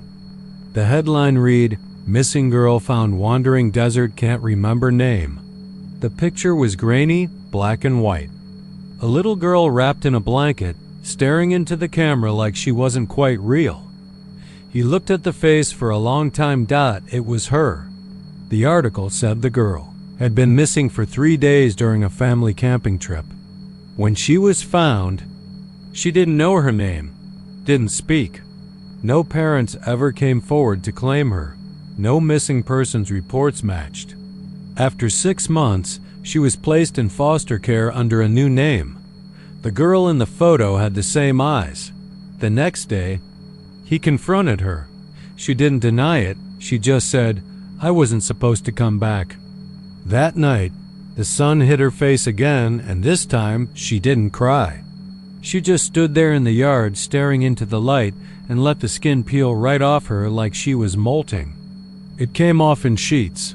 No blood, just layer after layer, falling away into the dirt like petals. He watched it happen and felt something break in him. Some line between reality and nightmare gave way. She turned to him afterward. Her face raw, smooth, almost glowing with something underneath. Something wrong. "I think it's almost over," she said. The next day, she was gone. No note, no trail, just an indentation in the bed and the faint smell of something burned. He never saw her again. But sometimes, just as the sun starts to dip, and the golden hour floods through the sky, he swears he can smell it again, that faint, acrid scent of something that's not supposed to exist in this world. And sometimes, when the light touches his own face just right, he feels a stinging, deep under his skin, like something's waking up. Something old, something not his. He doesn't go outside at sunset anymore. The first time I met her, she was wiping down her rearview mirror with a rag that smelled like bleach and something sickly sweet beneath it. Her name was Marla. She had just moved into the old duplex across from my aunt's place in Lockhart, the one that hadn't had a tenant in years since the termite incident in '09. She was quiet, pale, The kind of woman who looked like she read a lot but didn't want to talk about the books afterward. When I waved to her that morning, she flinched like I'd thrown something. My aunt, who'd seen everything from hurricanes to head-on collisions on Highway 183, leaned close to me on the porch that evening and whispered, "She's got something wrong with her. That one don't sleep right. Lights always on at 3 a.m. in that front room. You ever seen her blink?" I hadn't, but I hadn't looked hard enough either. 2 weeks later, the police showed up. It was a Tuesday, muggy as hell, with the kind of heat that made even dogs too tired to bark. I came outside to see cruisers parked across the street, blue lights spinning over Marla's little Honda.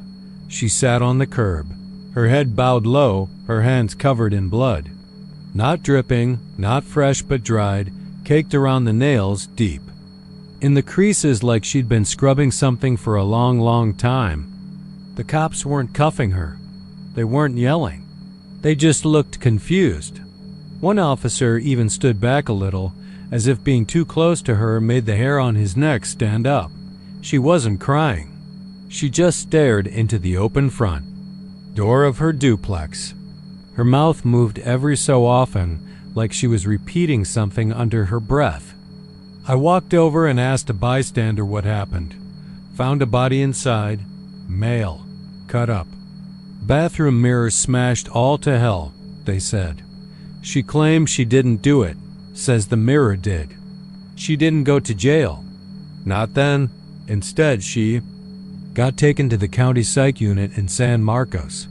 I figured that was the end of it. Crazy woman kills a man, blames a mirror, gets locked away, story over. But it wasn't, because that duplex stayed empty for only 3 days. Someone new moved in, a single dad and his teenage daughter.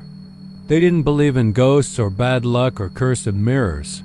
They painted the place, replaced the carpet, and even bragged to my aunt about how they fixed the old weird vibe.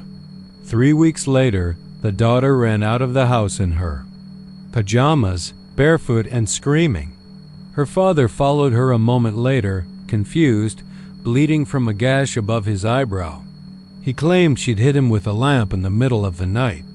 Said she kept mumbling about how her reflection moved when she didn't, how it smiled too long, how it whispered her name backwards. My aunt leaned on her porch railing that night, arms crossed, watching the EMTs roll the girl into an ambulance. "It's the mirror," she said. I didn't believe her. Not really. But something about the way the girl's eyes stayed fixed on the front window as they shut the ambulance door, it stuck with me. That weekend, curiosity got the better of me. The family had already moved out, left most of their furniture behind. I walked into the duplex. It smelled like dust and something sour, like fruit gone bad. The furniture was normal. The air was still. But when I stepped into the bathroom, something shifted. It wasn't anything loud or dramatic. Just a change in the temperature. The mirror wasn't new. It was a wide rectangle, a little chipped at the corners. My reflection was there, just as it should have been. But I noticed something strange. My movements were a breath off, like watching a video that's just barely lagging behind. I waved my hand. The reflection waved, but it felt late, just enough to notice. Then it smiled. I hadn't smiled. It was quick, too fast to be sure. I blinked, leaned in, stared. Nothing. Just me. Same tired eyes, same old stubble. But the feeling stuck. That deep, inner unease. I backed out of the room without turning around and locked the door behind me. I didn't tell my aunt what I saw. Didn't tell anyone. 2 months passed.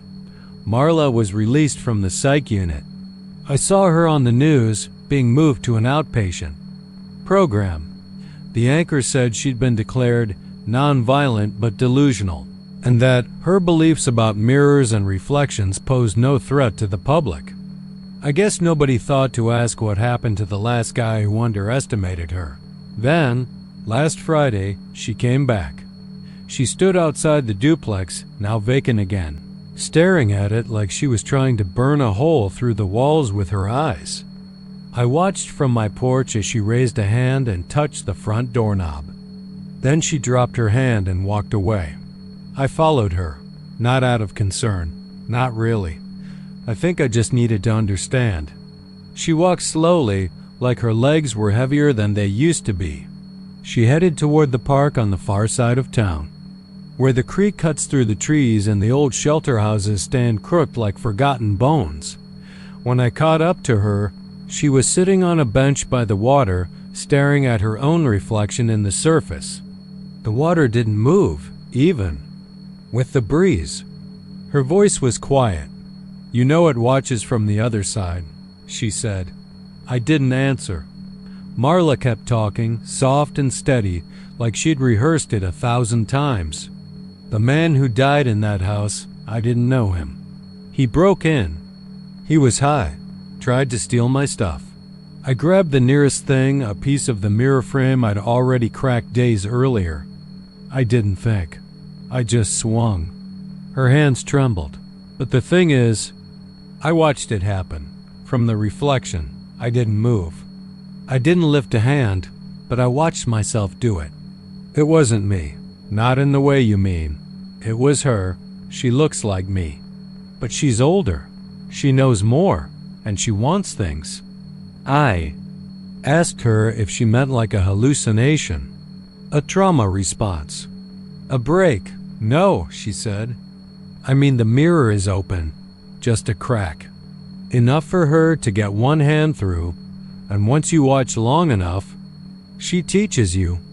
I didn't believe her, but I didn't laugh either. 3 days ago, I broke the mirror in my bathroom. I'd caught myself in it too long. I was brushing my teeth, and I stopped, just froze. My body stayed still, but the reflection's lips moved. Just once. I don't even know what it said. I couldn't hear it, but the movement was enough. And tonight, the blood was on my hands. I didn't do it. I swear to you, I didn't. I found her, my girlfriend. We were watching a movie. She went to get popcorn. I dozed off. And when I woke up, she was in the hall, collapsed, blood pooling like red ink beneath her.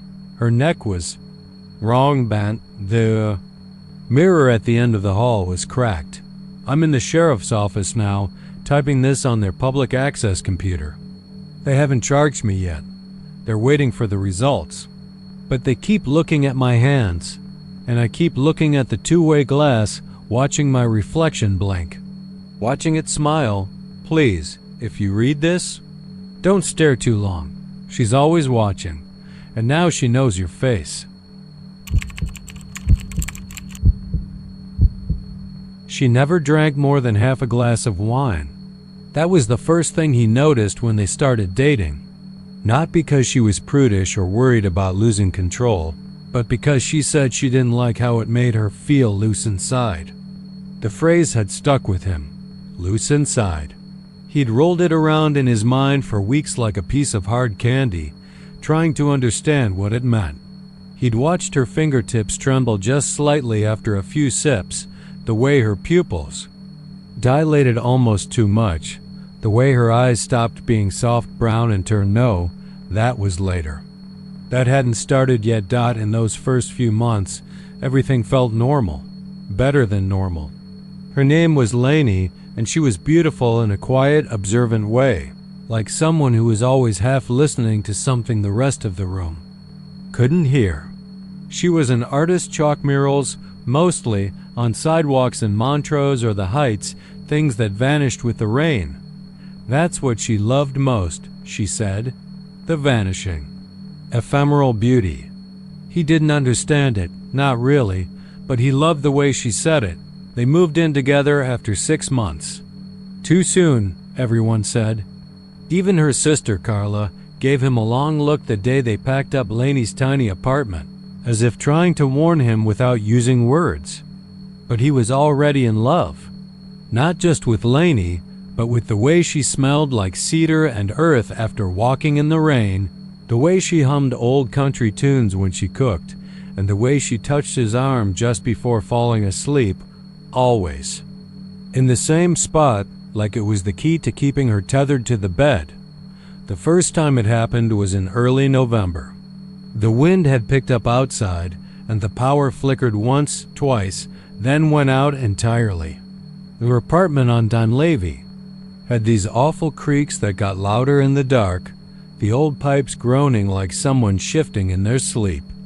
He woke up at 3:14 a.m. to the sound of breathing, not Laney's, but a deeper, slower one, like someone standing at the foot of the bed and trying not to be noticed. He reached for her first, instinctively, and found her cold, not just cool, like she'd kicked off the blankets cold. Her skin felt like it had been soaking in ice water. He sat up fast and looked down at her, and that's when he saw her eyes. They weren't brown. They weren't any color at all. They were pure black pupil. To sclera, two voids that didn't reflect light, only swallowed it. He didn't scream. That part always puzzled him later. He just stared. Her face was turned toward him, perfectly still, like a doll's face with the eyes painted wrong. And she was breathing, not fast or ragged, just steady, slow, and cold. Touched her cheek and said her name. Nothing. Then her mouth opened just slightly, and he heard her whisper something. A word, maybe two, but it wasn't English. It wasn't even human. It sounded like water bubbling backward, like old pipes choking on air, like bones being pulled out of wet soil. She closed her mouth again and turned over, and by morning, she was herself. Coffee in hand, fuzzy robe, asking him if he'd remembered to pay the water bill. No memory of the night before. He didn't tell her. Not that day. Not for weeks, but it kept happening. Not every night. Only when it stormed. Always. Around the same time. And it escalated. She'd wake up in different parts of the apartment. Once standing in the bathtub, fully clothed, her eyes wide open but not seeing. Another time on the fire escape, barefoot, swaying like she was about to step off. He started, locking the windows and putting bells on the doorknobs. She'd laugh at him, tease him about being too superstitious. He pretended to laugh too, but he was counting down the days between her changes. The intervals grew shorter. The shadows in her eyes lasted longer. One night, she bit him. He was trying to wake her. She'd been sitting upright in the bed, eyes black as oil, whispering the same non-language over and over, her hands making strange symbols in the air. He grabbed her wrist and called her name. She turned fast, like a snake, and sunk her teeth into the soft part of his shoulder. Not hard enough to tear, but hard enough to bruise. She didn't remember it the next day. She cried when she saw the marks. Real tears. Real fear, I think. "Something's wrong with me," she said, her voice shaking. "I think I'm sleepwalking, or maybe I need help." He wanted to agree, to find a doctor, to get a priest, to do something. But then she said, "What if it's not me?" And that stopped him. He started doing research. Not just WebMD, but deep web forums, old Houston folklore, stuff about possession, sleep demons, old gods. Most of it was trash. But he found one post dated 2003 on a now-defunct local archive. It was titled, "She's Not Herself During the Rain." It told a similar story, girl in Houston, night storms. Black eyes. Memory loss. It ended with a warning dot, "Do not let her speak the name." He showed it to Lainey. She stared at the screen for a long time and said, "I've seen that word in my dreams." After that, she stopped sleeping altogether. Tried to, at least. Drank coffee. Until her hands shook. Took cold showers at 2 a.m., started painting again, but it wasn't murals. It was canvases large, violent, smeared with blacks and reds and grays. No shapes, just chaos. She'd stand over them, swaying, whispering, "I can't stop it. I feel it crawling up the back of my spine." He thought maybe he could help her by taking her away from the apartment. They got a motel in Katy for a few nights. No rain, she slept. Her eyes stayed brown dot, but the third night, while he was getting ice from the vending machine, she wandered outside and collapsed in the parking lot. When he found her, her palms were shredded with glass. She tried to write something on the pavement in blood. The same word from the forum. The name, he didn't let her finish it. They went back to Houston. There was nowhere else to go. And then came the night it ended.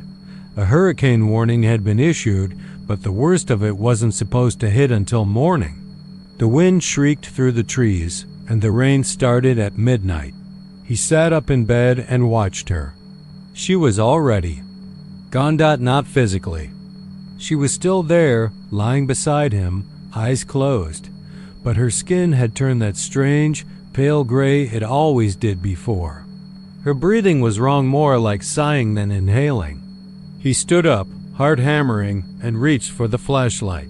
She opened her eyes. Black. She smiled, slow and unnatural. Then she spoke. Not the gibberish this time, something else. Something deep, guttural, and final. He felt it hit his ears like a pressure wave. Like sound that came from the inside out, his knees buckled. He couldn't breathe. The flashlight burst in his hand. And then darkness. He woke up alone. It was daylight. The storm had passed. The apartment was quiet, too quiet. Lainey was gone. No blood, no signs of struggle. Her clothes still in the closet. Her shoes by the door. Her toothbrush in the cup. Everything just as it had been, except her.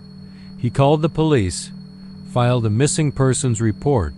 They asked him if they'd fought, if she'd left a note, if she'd ever mentioned suicide.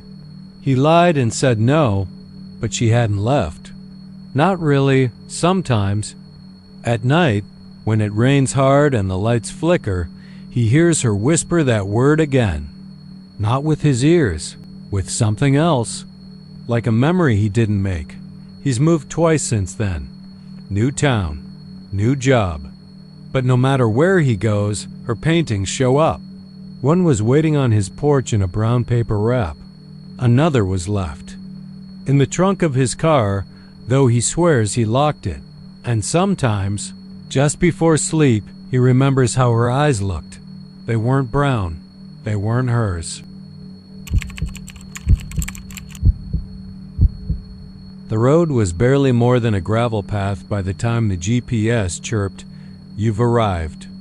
Jacob leaned forward, squinting through the windshield. Dust curled off the tires and hung like a fog in the rearview mirror. Beyond the headlights, nothing but dark, skeletal trees. No house, no mailbox, no porch light, just woods. He tapped the screen like it might refresh and reveal something new, but the blue dot blinked in place. They were there.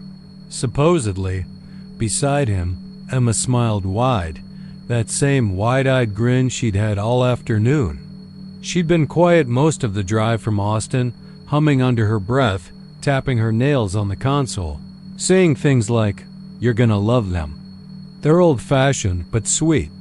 Just don't lie to them. Ever.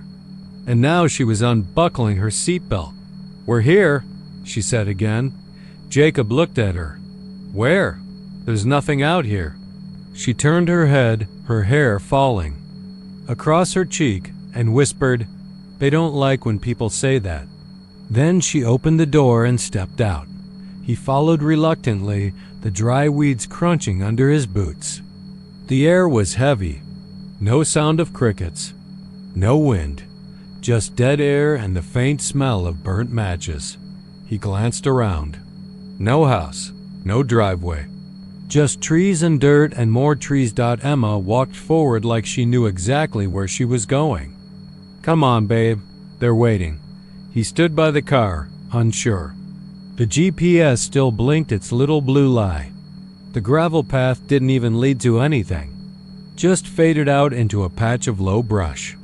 Yet she walked forward with purpose, parting the bramble like a curtain. Then something shifted. He blinked.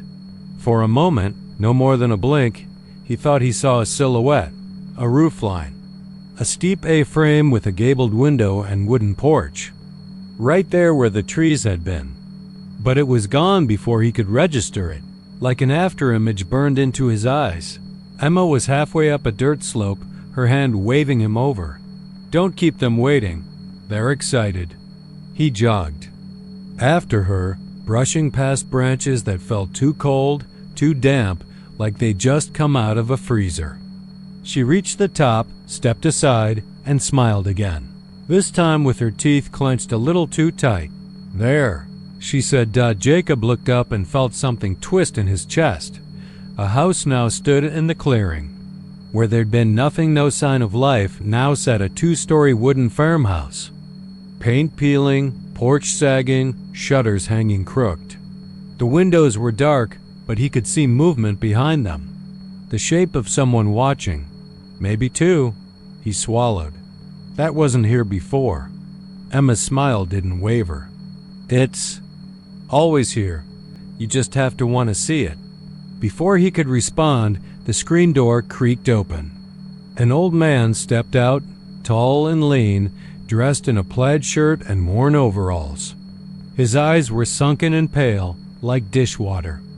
A woman followed, thin as a wire and wrapped in a floral apron, her gray hair pulled back so tight it looked painful. She clapped her hands together softly. "Emma," the woman cooed. "You brought him." Emma ran up and hugged her, and the old woman's hands lingered too long on her back. The man just stood there, staring at Jacob, not blinking, not smiling. Jacob gave a nervous wave. "Hi, we know who you are," the man said. His voice sounded like wind through dead leaves. Emma motioned Jacob forward. "Come on, we'll eat first, then talk." Inside, the house smelled like cedar and something older, mothballs and rust. The walls were lined with faded photos. None of them looked recent. All black and white, all the same 3 people: Emma as a child, the old man and woman beside her, never aging in any of the frames. Jacob paused at one where Emma stood in a little white dress, holding a bouquet of wilted lily. Her face was blank, lips stitched shut by something that looked like twine. He blinked and looked again, but the photo had changed. Now she was just smiling. He sat at the table because Emma urged him to, and the old woman ladled out soup. Thick, dark, steaming. Jacob stared into it. Something floated just below the surface. Too big to be vegetables. Something with a curve. Like a rib. Emma raised her spoon and sipped. So did the old man and woman. Jacob didn't. The woman looked at him. "You don't like my cooking?" "I'm just not hungry," he said, trying to smile. The room fell silent. The ceiling creaked. Somewhere in the house, something knocked. 3 times, then stopped. Emma's face tightened. "Eat." He took a small sip. It was metallic and warm. And something shifted in his mouth, something soft like wet paper. He choked it down, pushing the bowl away. The old man stood up. "Come on, we need to talk outside." Emma took his hand and led him out the back door into the dark. The trees had moved closer. They were crowding the house now, their branches curling like fingers. "I brought you because they said you were ready," she whispered. "They said you could stay." Jacob pulled his hand away. "What the hell are you talking about?" Emma turned, her face pale in the moonlight. "I'm tired of being the only one who remembers. I don't like when I leave. But if someone stays in my place..." She looked back toward the house. The front door opened again. The woman stood there, beckoning. Her shadow stretched all the way to where Jacob stood, though there was no light behind her. Emma stepped backward. "I'm sorry. I really did love you." He turned to run, but the trees had moved again. There was no road, no car, only trees. Tall, wide, pulsing. Then the wind picked up. Only it wasn't wind it was breathing. Deep, slow breathing from behind the house. A shape began to rise from behind the rooftop. A shape too large, too black, too wrong. Jacob screamed and ran toward where the road had been. His foot caught on something, roots, fingers, and he hit the ground hard. When he looked up, the house was gone. Emma was gone. The woods were quiet again, but the GPS on his phone kept blinking. You've arrived. The phone rang at 3:30 a.m., dragging Thomas from a dead sleep. The kind of sleep that clings to your chest like waterlogged wool, suffocating and heavy. His hand fumbled in the dark until it found the buzzing thing on the knitstand. He squinted. At the screen, eyes still hazed with that post-dream blur. Her name Marissa. He blinked twice. Sat up no. She single quotes deep and buried just hours ago. The casket had been dark mahogany, almost black, like the river water where they found her. Closed casket. Of course, what the water and time had done to her wasn't fit for anyone's eyes. And now her name was glowing green on his screen, innocently flashing like this was just another late-night check-in. Just Marissa. Just his fiancée. He let it ring. 5 times. 6. It stopped. He didn't breathe until the screen went black. Maybe. It was some glitch. A delayed call. Maybe her parents hadn't shut off her line yet. Maybe someone had hacked her phone. Maybe it rang again. Same number. Same name. His thumb hovered. His heart banged against his ribs like something alive was trying to punch its way out. He answered at first, just the low hiss of a bad connection. Then Tommy. Her voice, not a recording. Not old, fresh, like she was there, somewhere nearby, whispering straight into his ear. I didn't want to leave like that. His mouth was too dry to speak. The words stuck somewhere behind his tongue. I tried to come back, she said, but it's dark here. The voice broke on that word, dark, like it meant more than just the absence of light. He finally found his voice. Marissa? She didn't respond immediately. The line hissed and popped, and he thought for a second she was gone. I think I'm still close, she whispered. But I don't know where I am. Where are you calling from? He asked, his voice trembling. How are you calling? She didn't answer that. There's something in the dark with me. Thomas stood, phone still pressed to his ear. His apartment was quiet. Too quiet. No cars outside.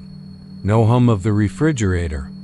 Just the sound of her breath, ragged and too close to the speaker. Don't let it in, she said suddenly, sharply. Tommy, if it knocks, don't answer. Promise me. What knocks? What do you mean? But the line cut out. The silence. After felt physical, suffocating. He sat back on the edge of the bed and stared at the phone. His thumb hovered over her contact. He almost dialed back. He didn't sleep the rest of the night. By morning, the call log showed nothing. No missed calls. No incoming ones either. Her number was still saved in his contacts, but the last message thread was from a week before her body turned up on the bank of the Trinity River, bloated and pale, lips purple from the cold. He told himself it was grief. That the mind does strange things in grief. That sometimes you dream so real, you wake with ghost fingers still pressed to your skin. He tried to move on. He went to work. He didn't tell anyone, but the next night at 3:13 a.m., the phone rang again. He didn't answer this time. He watched the name flash until it stopped. Then the voicemail icon appeared. He waited until morning, then listened. Tommy. Her voice was shakier this time. It's closer now. It smells like fire. Like old wood burning. There's a door here. I think I saw your name on it. Static rose like waves crashing against some invisible shore. Don't open it, Tommy, no matter what it says, please. Click. He deleted the message. By the third night, He unplugged the phone. It rang anyway. Not through the phone itself, but through the walls. The sound, unmistakably a ringtone, buzzed softly behind the drywall, then under the floorboards. Then from the closet. Each time it played, it ended the same way. Her voice growing more desperate. It said it found you. Don't listen to it. It knows what you miss. What you want to see. It'll wear my face. Tommy. The knock came on the 7th night. Just after 3:13. He didn't have to look at the clock. He felt it. The air went still. Not just quiet, but dead. The kind of still that makes your skin crawl because your instincts, the old ones buried deep in your bones, know something is wrong. 3 knocks. Soft, slow, deliberate. He stayed in bed. He didn't move. Another knock. Then, Tommy? Her voice, right outside the door. Not a whisper now, clear, sweet, normal. I came back. He closed his eyes, pulled the blanket over his head like a child hiding from the boogeyman. I'm cold. Will you hold me? The doorknob turned. Then a pause. You said you'd love me forever. The door creaked open. He opened his eyes and saw the outline. It was her. Same hair. Same small shoulders. Same voice, but the face, he couldn't see it. Not quite. It was like looking at a memory underwater. Wrong, slippery, unformed. It smiled, but the mouth didn't move. Then it turned, slowly, and pointed to the hallway. He looked out another door. He didn't have another door in his apartment. It pulsed. Faintly, like something behind it was breathing. Just one look, she said. You don't have to open it all the way, just peek. He stepped forward. One step. Another. He didn't want to. But something pulled. Not physically, but emotionally. Like guilt, like longing. The part of him that still missed her voice, her laugh, her scent. The doorknob on the new door twisted. From behind, her voice dropped an octave. You never buried me. He turned. She wasn't smiling now. Her eyes were too big. Too black. Her mouth hung slack, a long line torn across her jaw. Her skin sagged, damp and gray. Her neck was bruised, like hands had been wrapped around it too tight for too long. You left me. She lunged. He slammed the hallway door before she reached him, his back against it, sweat pouring down his neck. The door thudded once, twice, then silence. The sun rose, and the door was gone. He doesn't sleep anymore. But sometimes, when the apartment gets too quiet and the air feels heavy, he swears he hears the phone ringing again. Not loud, just soft, like a heartbeat. And the doorknob, the one that shouldn't exist, begins to twitch again, just a little, like it's remembering what it used to be. He never answers, not anymore. But the door? It's patient. It was the kind of cold that didn't match the weather report. Fort Worth in August doesn't do cold, not even in air-conditioned churches. But as Thomas Burke sat rigidly in the pew, 3 rows back from the closed mahogany casket, the chill slithered beneath his collar and settled deep in his bones. It wasn't the building. It wasn't even the death. It was her. And the sound she made. No one else reacted. No one turned.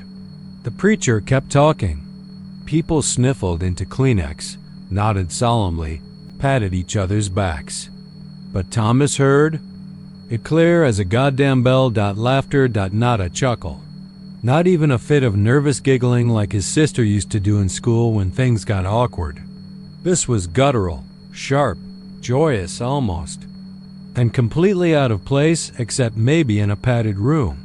He turned instinctively. Sure, he'd see some kid being inappropriate, maybe some disrespectful teenager with earbuds and no sense of decorum.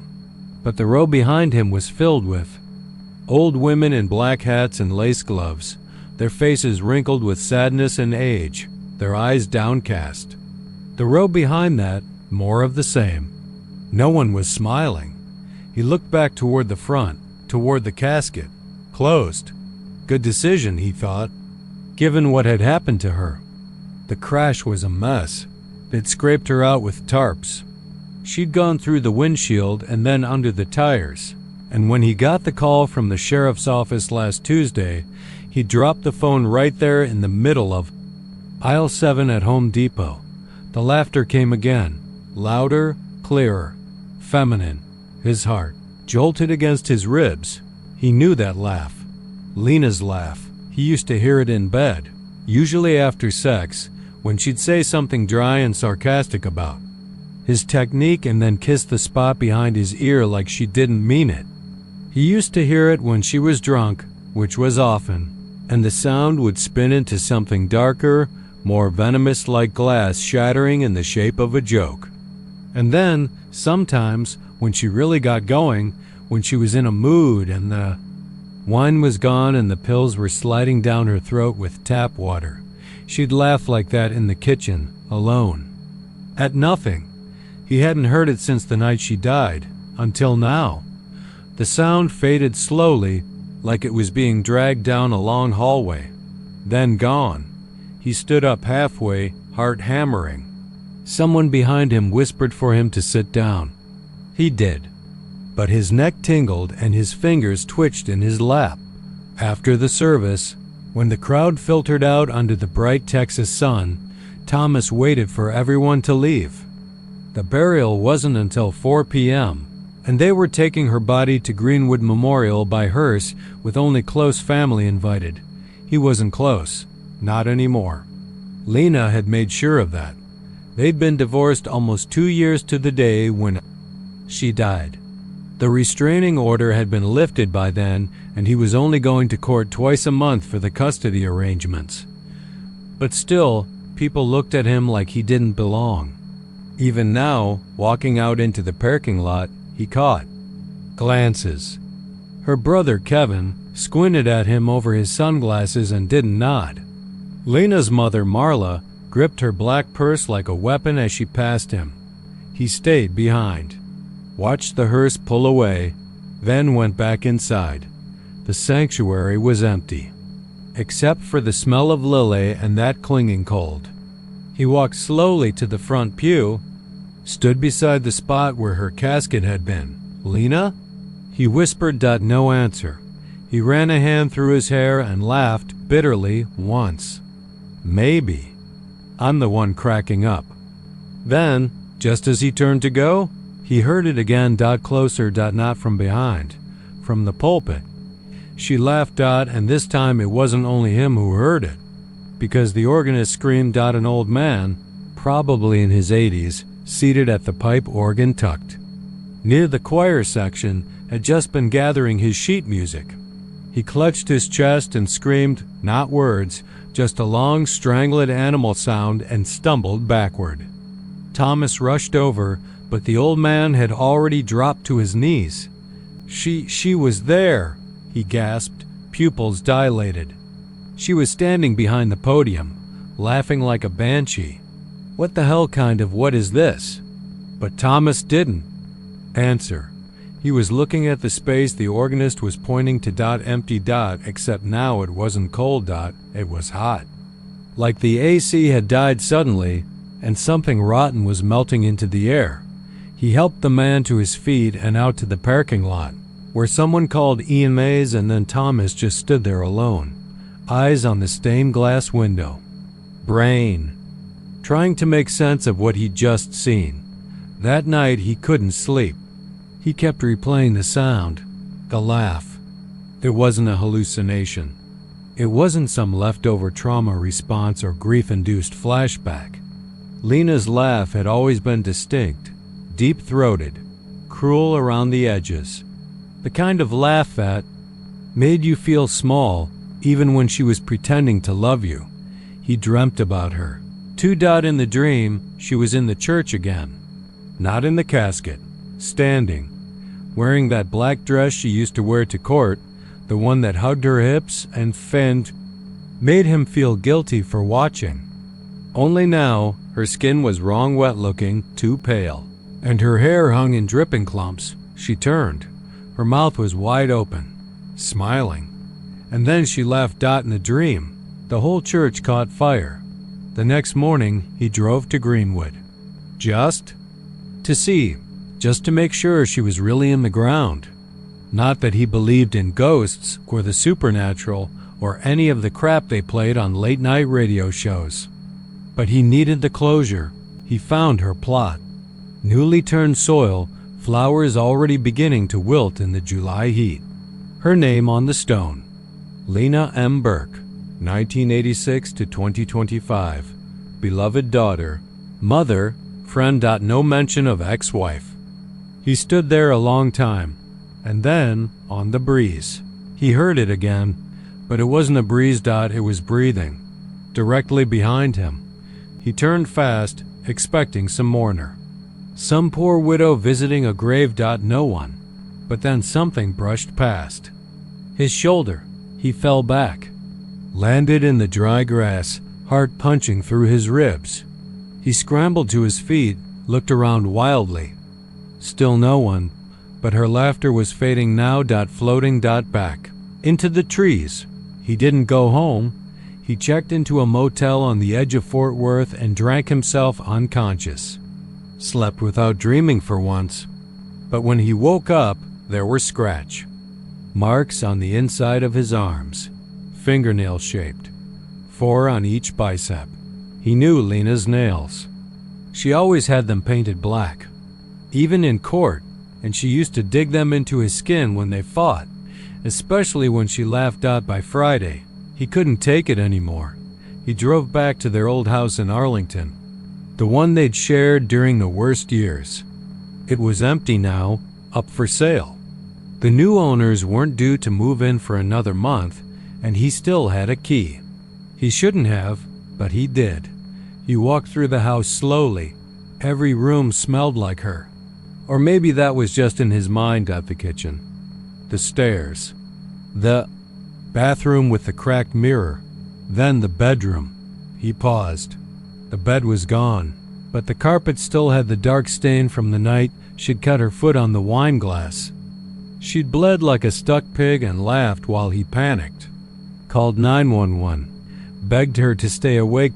She hadn't died that night, but something had changed. He sat down on the floor. Then came the knock. Not at the door. From inside the wall. 3 soft raps. Then her voice. Tommy. He froze. The voice came again, this time through the vent near the ceiling. Tommy, come upstairs. He shouldn't have. He knew that. But he did. The attic stairs creaked. The air got thick, hot. When he pulled the cord for the attic light, it flickered once, then went out, but he could still see her. Barefoot. Floating just above the attic floor. Grinning. Double coats. Leanin'. He whispered. She didn't speak. She just laughed, and when he tried to run, the attic door slammed shut behind him. He was never found, only his shoes. And the sound that neighbors swore they heard for months. After. Laughter. From the attic. Only ever at night. Only ever when the lights flickered, and only ever heard by men. She said she could smell his dreams. The first time she told him that it was summer, and the air conditioner in their apartment was dying a slow, sputtering death. They had moved into the old brick building in Huntsville because it was cheap, and the landlord didn't ask too many questions. The place reeked faintly of wet plaster and mothballs. Still, it was quiet, and for a while, that was all they needed. Her name was Cassie, and she wasn't the type to say strange things without meaning them. She said it one night while lying on her back, eyes open wide in the darkness, staring at the ceiling fan that didn't spin anymore.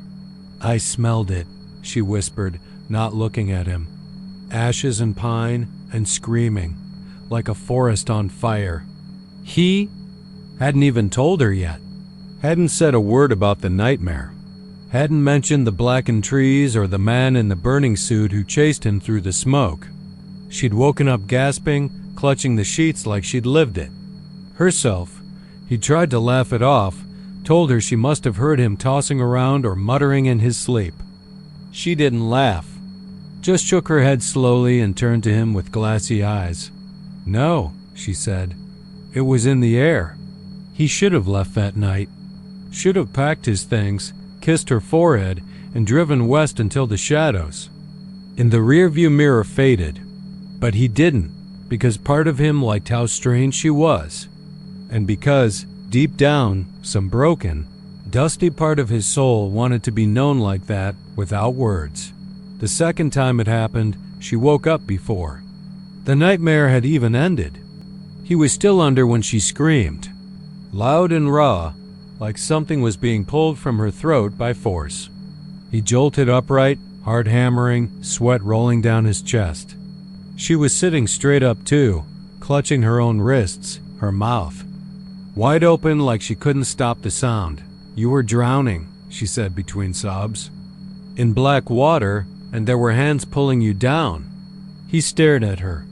She'd never been to the old creek near his childhood home, never seen the jagged stone bridge or the iron-colored water that didn't reflect the sky.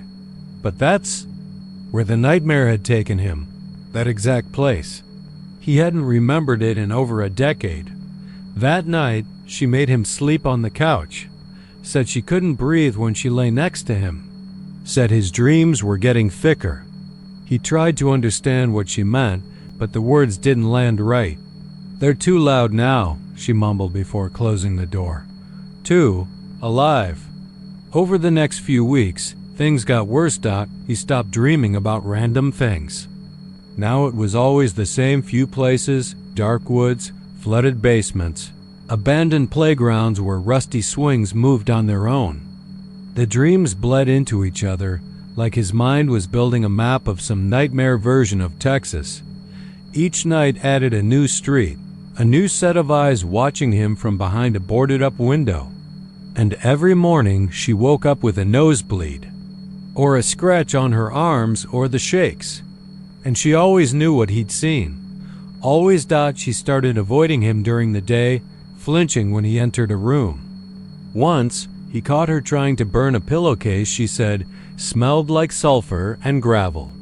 Another time, she locked herself in the bathroom for hours, sobbing and chanting to herself. He heard her whisper, "They're waking up in him. They know I can hear them."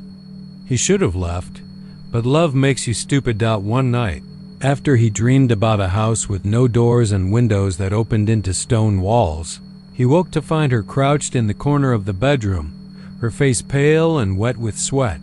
She wasn't looking at him. She was looking at the wall, staring like something was staring back. "They're building something in you," she whispered. "And they're using your pain to do it." He sat up slowly.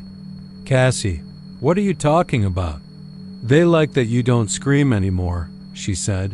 "It makes you a better host." He didn't sleep the next night, or the next. She'd stopped talking to him by then. Just sat by the windowsill all day with her arms around her knees, her lips moving soundlessly. He tried calling her family, but she had none. No one picked up. No one came looking. He started dreaming while he was awake, or maybe he was falling asleep without noticing. He'd be in the kitchen and blink, and suddenly the tiles were made of teeth. Or he'd look out the window and see rows of tall men in long coats standing perfectly still at the edge of the trees, not moving, not blinking. He woke up one morning with dirt under his fingernails and bruises around his ankles, like someone had dragged him. That night, she spoke again. "There's something under your skin now," she said. "It smells like static and old paper. They've started writing on you." He tore off his shirt. Nothing. Just his regular, pale chest. But she shook her head. "You can't see it yet, but I can. I smell it every time you breathe near me." She left the next day. Didn't pack. Didn't leave a note. Just walked out the front door around noon and didn't look back. He tried to find her. Put up signs. Asked the few neighbors they had. No one had seen her leave. No one even remembered her name. He started drinking. Then stopped, because it made the dreams worse. Eventually, the landlord called to say the rent was overdue and the apartment smelled bad. Said something about metal and vinegar. He moved out 2 days later and into a cheap motel on the outskirts of Conroe. Figured distance might help. It didn't, single quotes t'd out, the dreams came harder. They didn't even wait for night anymore. He'd be sitting on the edge of the motel bed, eyes wide open, and suddenly the walls would melt into hallways filled with mirrors that showed him smiling versions of himself with blood in their teeth.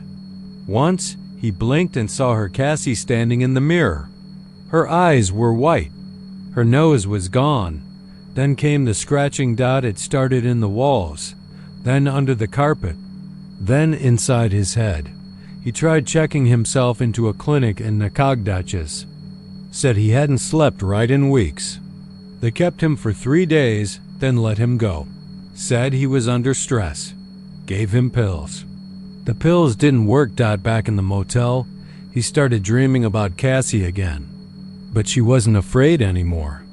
She was laughing while dragging something heavy behind her. A bag. It thumped every time she turned. Then one night, she spoke again in the dream. "They're almost finished," she said. "One more nightmare and they'll be strong enough to open it." He woke up bleeding from the nose and ears.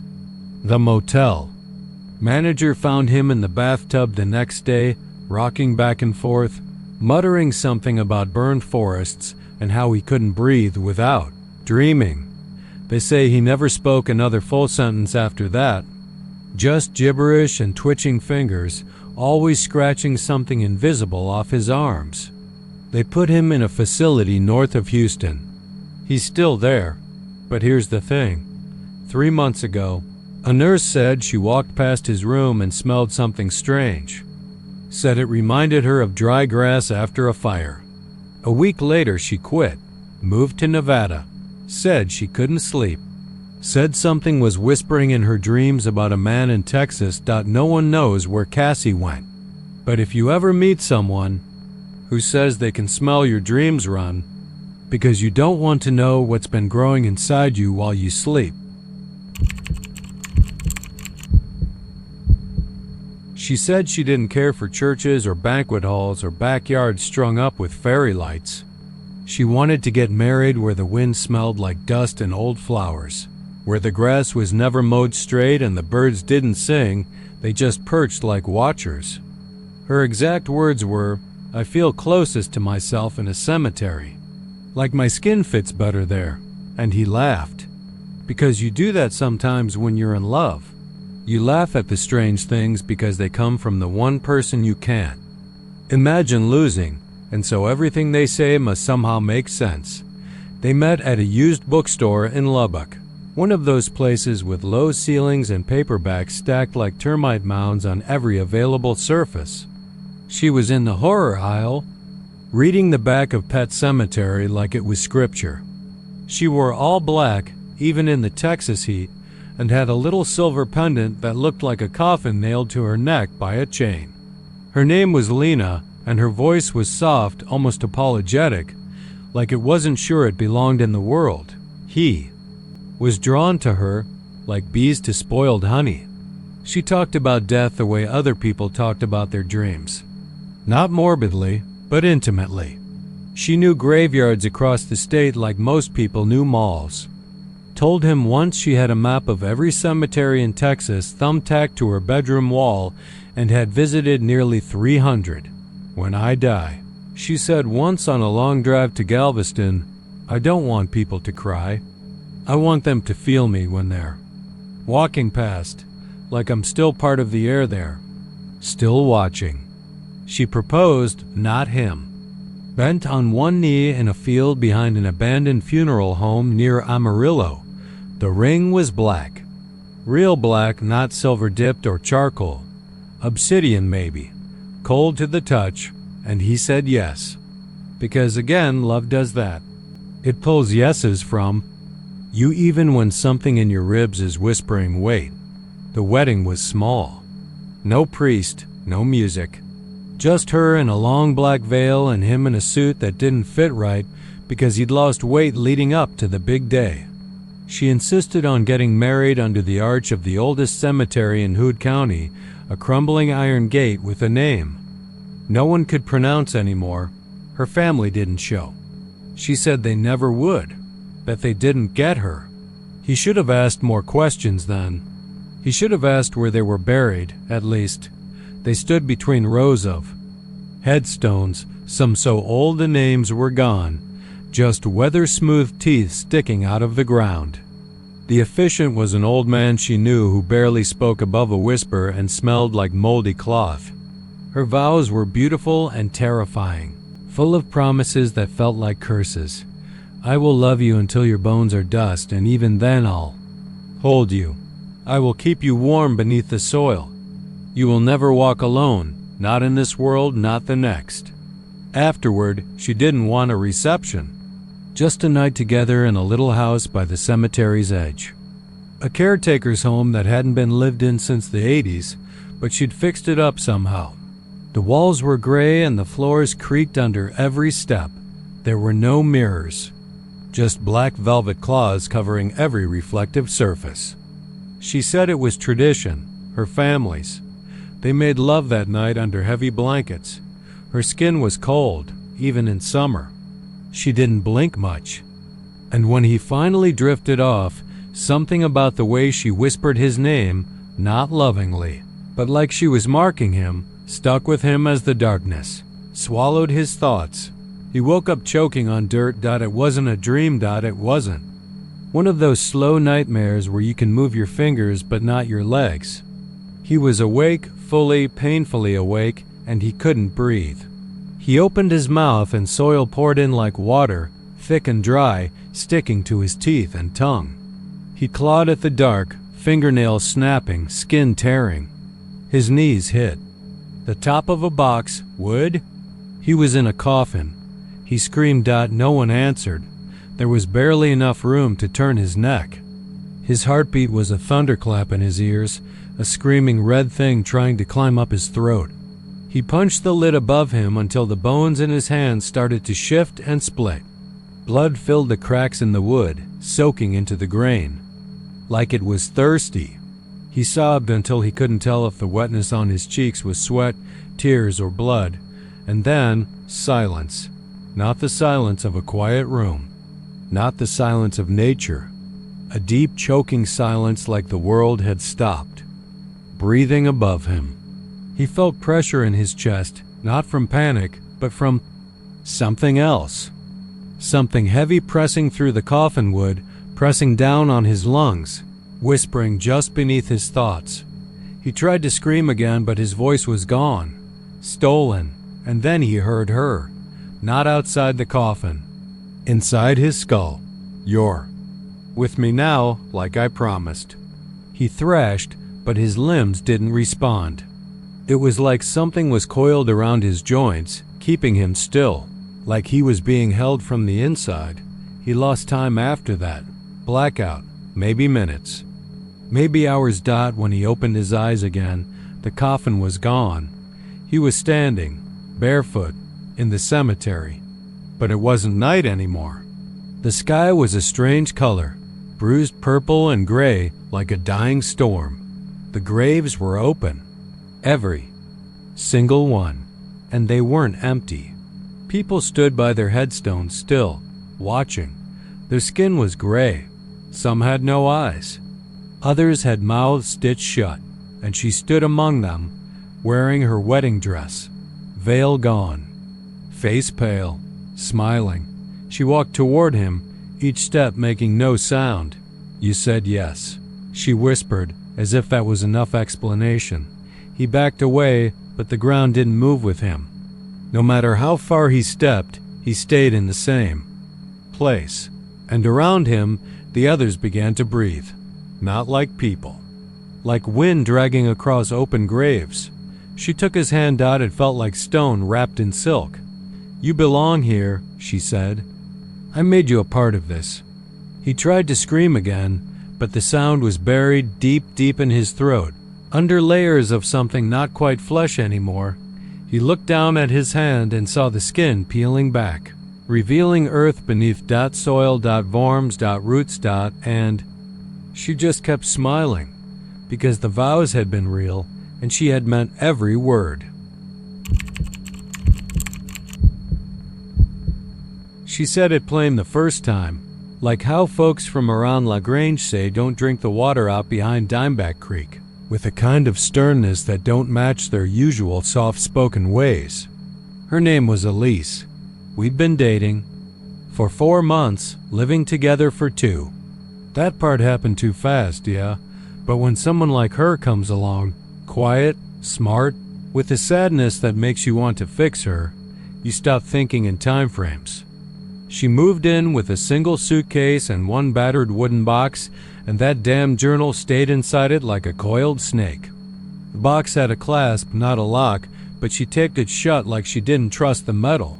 She unpacked everything else. In the first hour, jeans, sweaters, a framed photo of her and her grandmother by some pond, and 3 paperbacks that looked unread. But that box, she slid it under the bed like it didn't belong in daylight. Later, when we were watching TV, I brought it up in a half-joking way. "You hiding a spell book down there or something?" Her head turned slow. Her eyes didn't match her voice when she said, "Don't touch it, Cal. I'm serious." That tone, like she wasn't saying it to me, more like to something.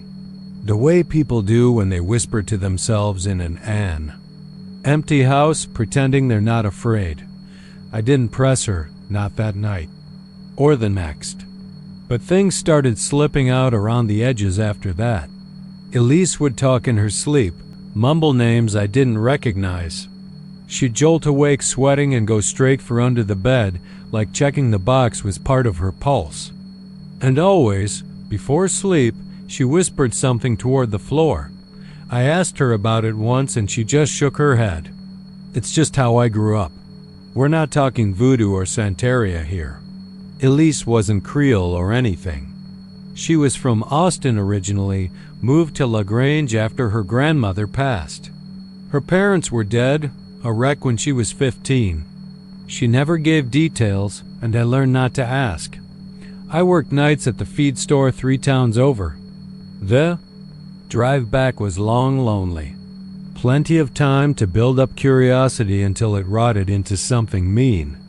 That itch grew stronger every time I looked at her face, how it tightened when I got too close to that box. There was something in it that mattered more than me and the stupid pride part of me, the part raised on Lone Stars and fatherless grudges. Couldn't leave it alone. It was a Friday night. Elise was out late at her friend's place near Smithville. The storm that rolled in around 10 wasn't expected, but in Texas, that don't matter much. Rain came down like something angry. Wind howled between the slats in the walls. And in the stillness between thunder, I could hear something under the bed. Not a thump or scratch, a breathing. Light and wet, like a dog with a collapsed lung. I grabbed a flashlight and got down on my knees. Nothing there but the box, same as always. Tape starting to peel at the corners. I stared at it for maybe a full minute. I don't remember opening it, not exactly. I remember telling myself just look, and then the tape was off, the lid was open, and her journal was in my hands. It looked old, not worn like something that's been read too many times, but old like a book from another century.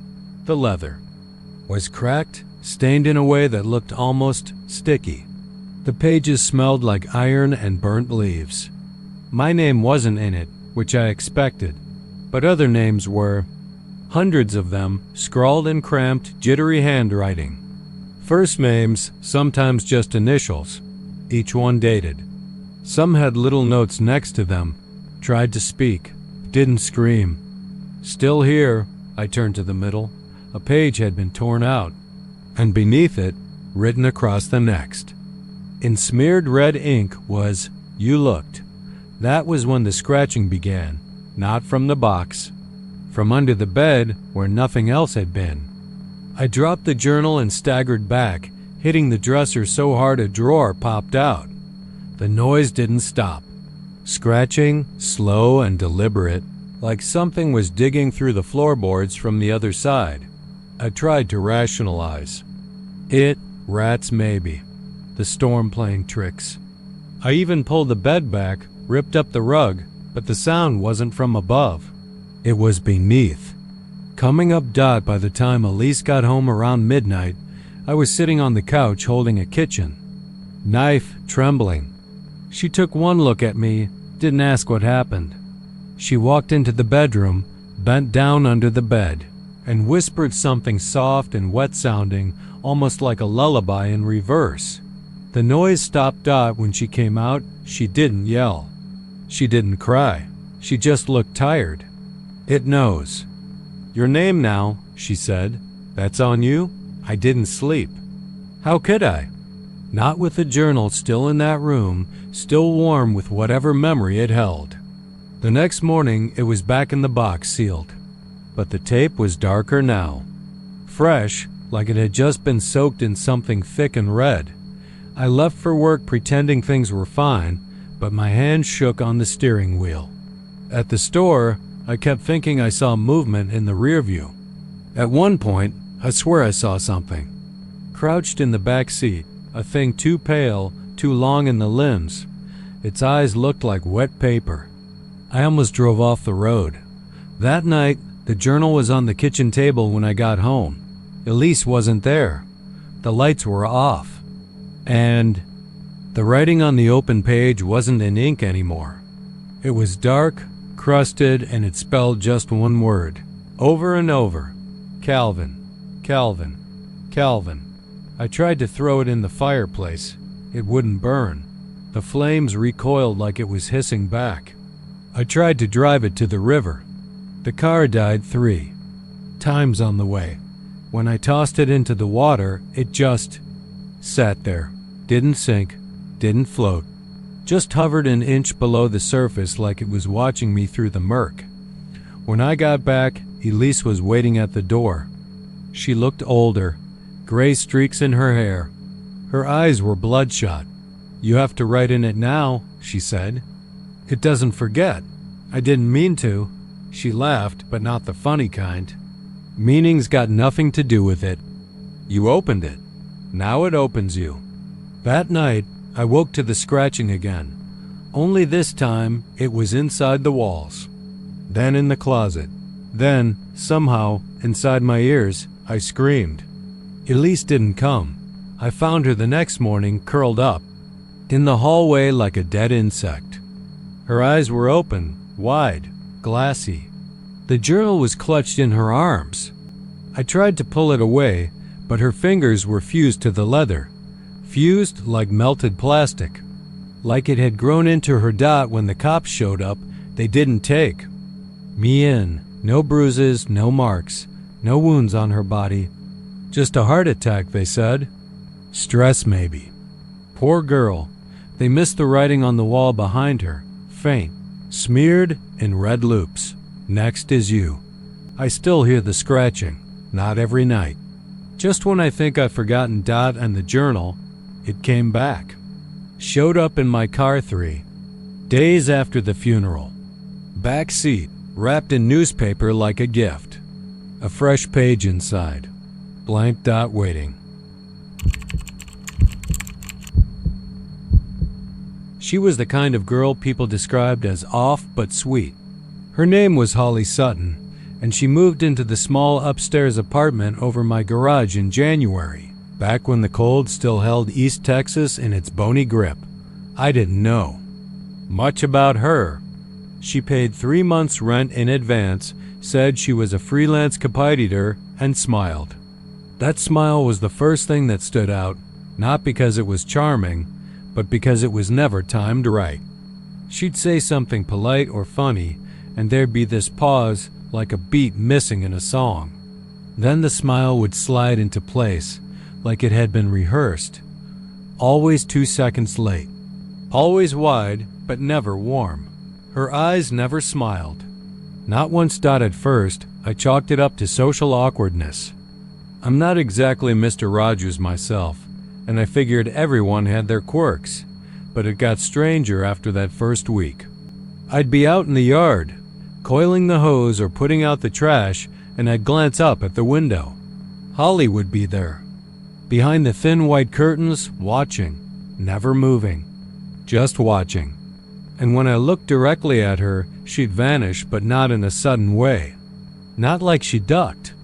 It was more like she just faded back into the apartment, like fog retreating. She'd come down once in a while to collect mail, and we'd exchange pleasantries. But she never left the property. Never. I started paying attention. No car. No Uber. Drop-offs. No food deliveries. And yet she never came down asking for help or shopping advice. Once I asked her, "You doing okay up there?" She smiled, 2 seconds late. "Just fine," she said. But her eyes looked like something was gnawing at her from the inside out. It was the third week when things really started turning. I started hearing sounds. From the ceiling directly over my bed came what I can only describe as pacing. Not creaking floorboards or shifting furniture. Not once. Just pacing measured steps back and forth, like someone was wearing the same spot into the floor. Always after midnight. Always until 3:13 a.m. on the dot. I went up once to ask about it. She opened the door like she'd been waiting behind it. No latch click, no shuffle of feet. Just the door swinging open and her standing there in that same gray cardigan and long brown skirt. I hadn't knocked yet. Was I too loud last night? She asked before I could say anything. I lied and said no. I don't know why. Maybe because her smile came 2 seconds late again, and her eyes were locked on mine like she could hear my thoughts sorting themselves out. That night I couldn't sleep. The pacing started right on schedule. So I went outside with a flashlight and stood in the grass, looking up at her window.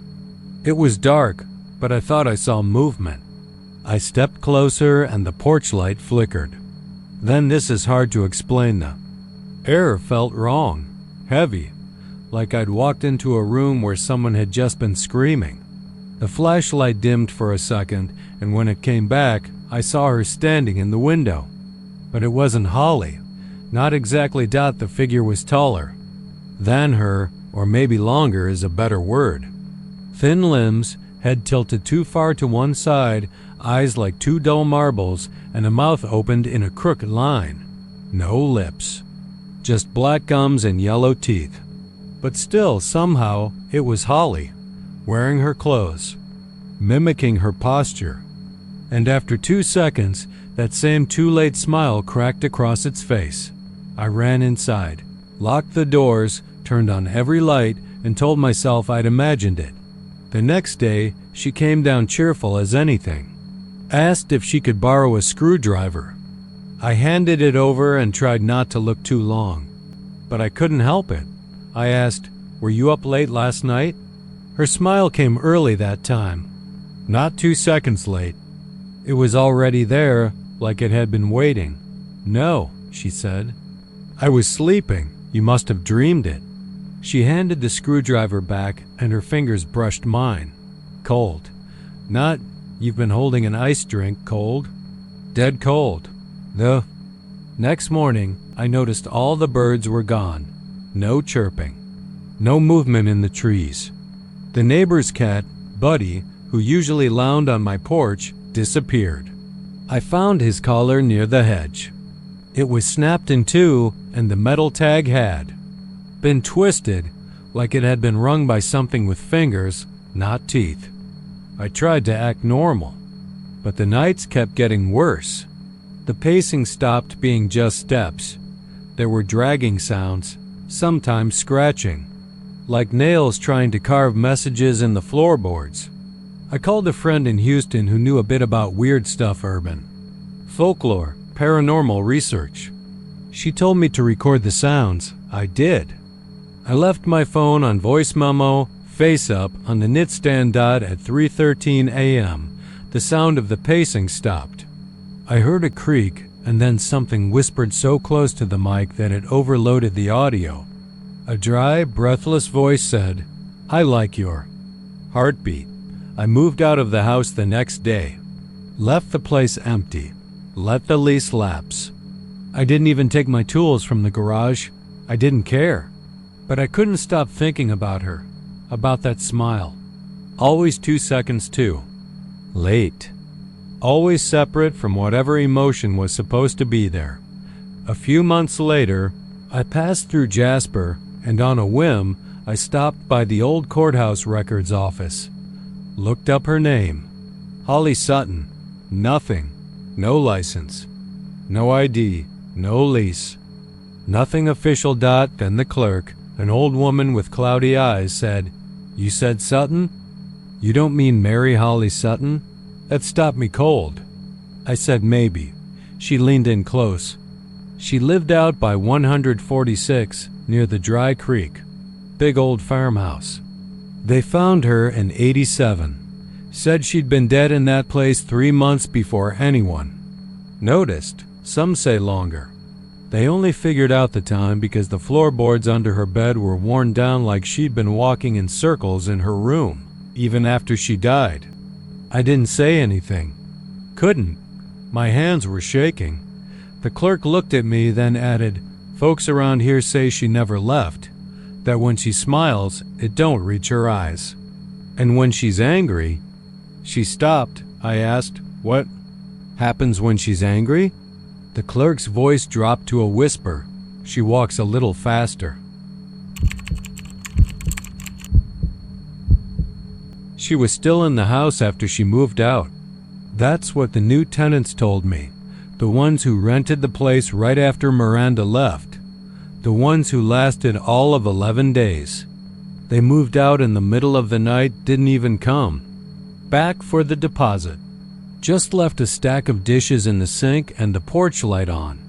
When I called to ask what the hell had happened, the wife, Claudia, her voice trembling through the static, said, "She's still there. I don't know who she is, but she never left." Then she hung up and blocked my number.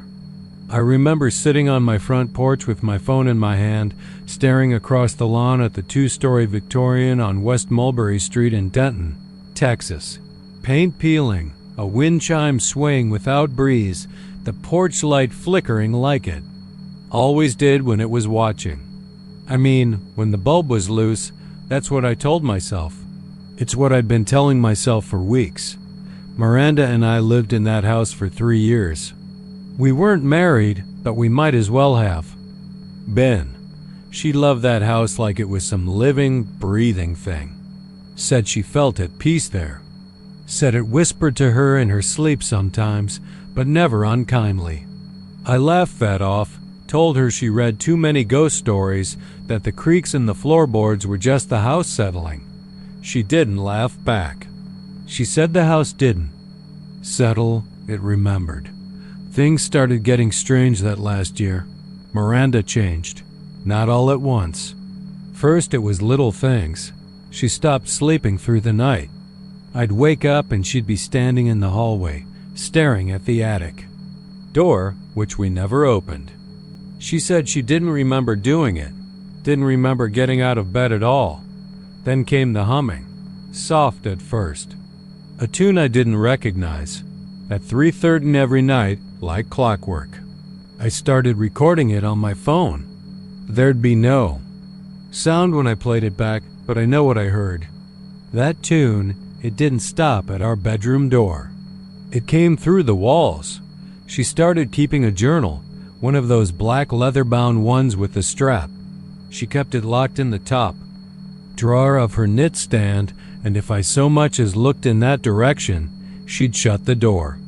"It's not for you," she said once, without even turning to look at me. "It's for the house." The fight started after that. She wasn't herself, and I knew it, but I didn't know how to reach her. She'd wander the house barefoot, whispering things under her breath, laughing softly at empty rooms, touching the wallpaper like it was skin. She stopped calling her mother.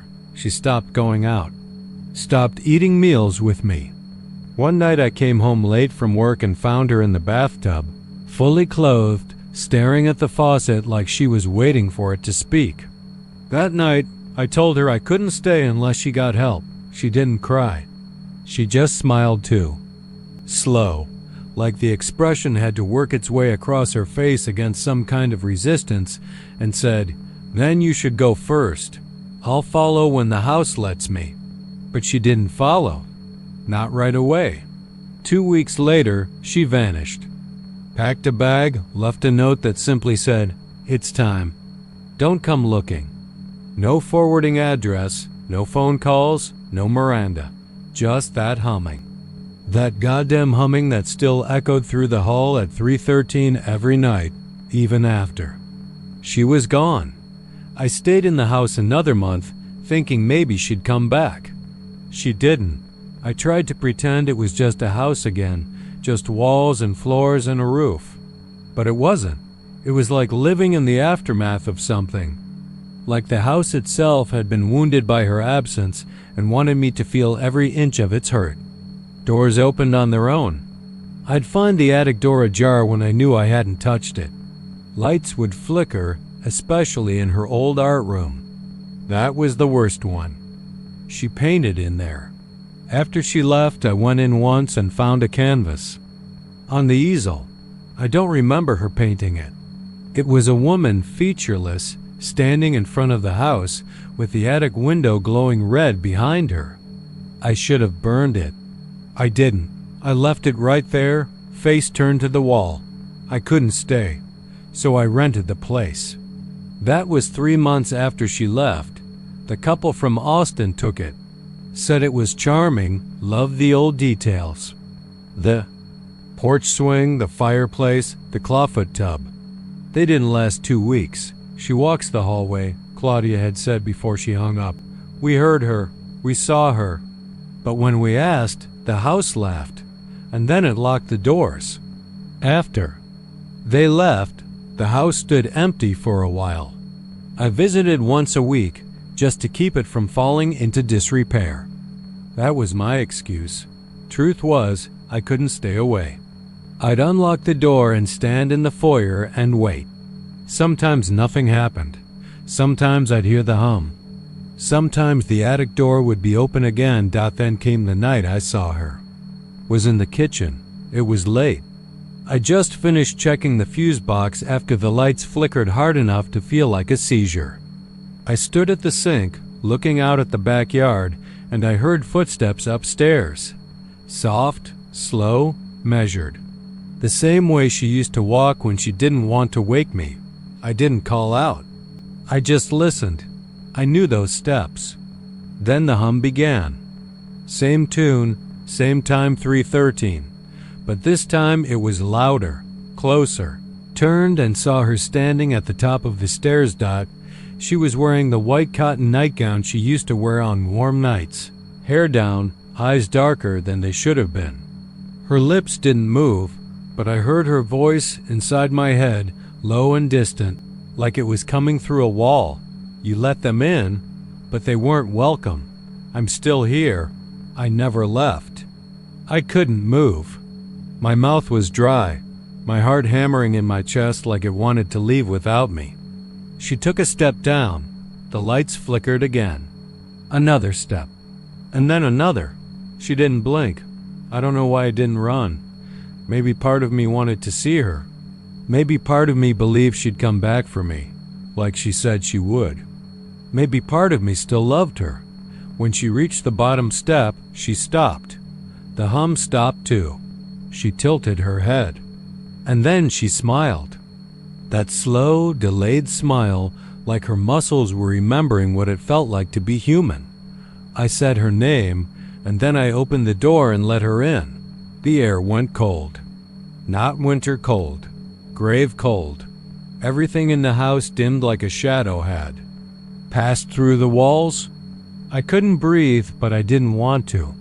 She stepped past me and walked down the hall toward her old room. The one I kept shut. The door opened on its own. She disappeared inside, and the house sighed. I swear to God, it sighed. She's back now. Not always visible, but always here. I don't rent the place out anymore. I live in it, alone mostly. Though sometimes I wake up and she's sitting at the edge of the bed humming that tune. I don't talk to her. She doesn't like that. I tried to move once. Packed boxes, called a realtor. But when I went to sleep that night, I woke up outside on the porch. The boxes were gone. The attic door was wide open. The painting in her studio had changed. Now the woman in it has a face dot. It's mine. I think the house chose me. Or maybe she did. Same difference now. The walls don't creak anymore. They breathe.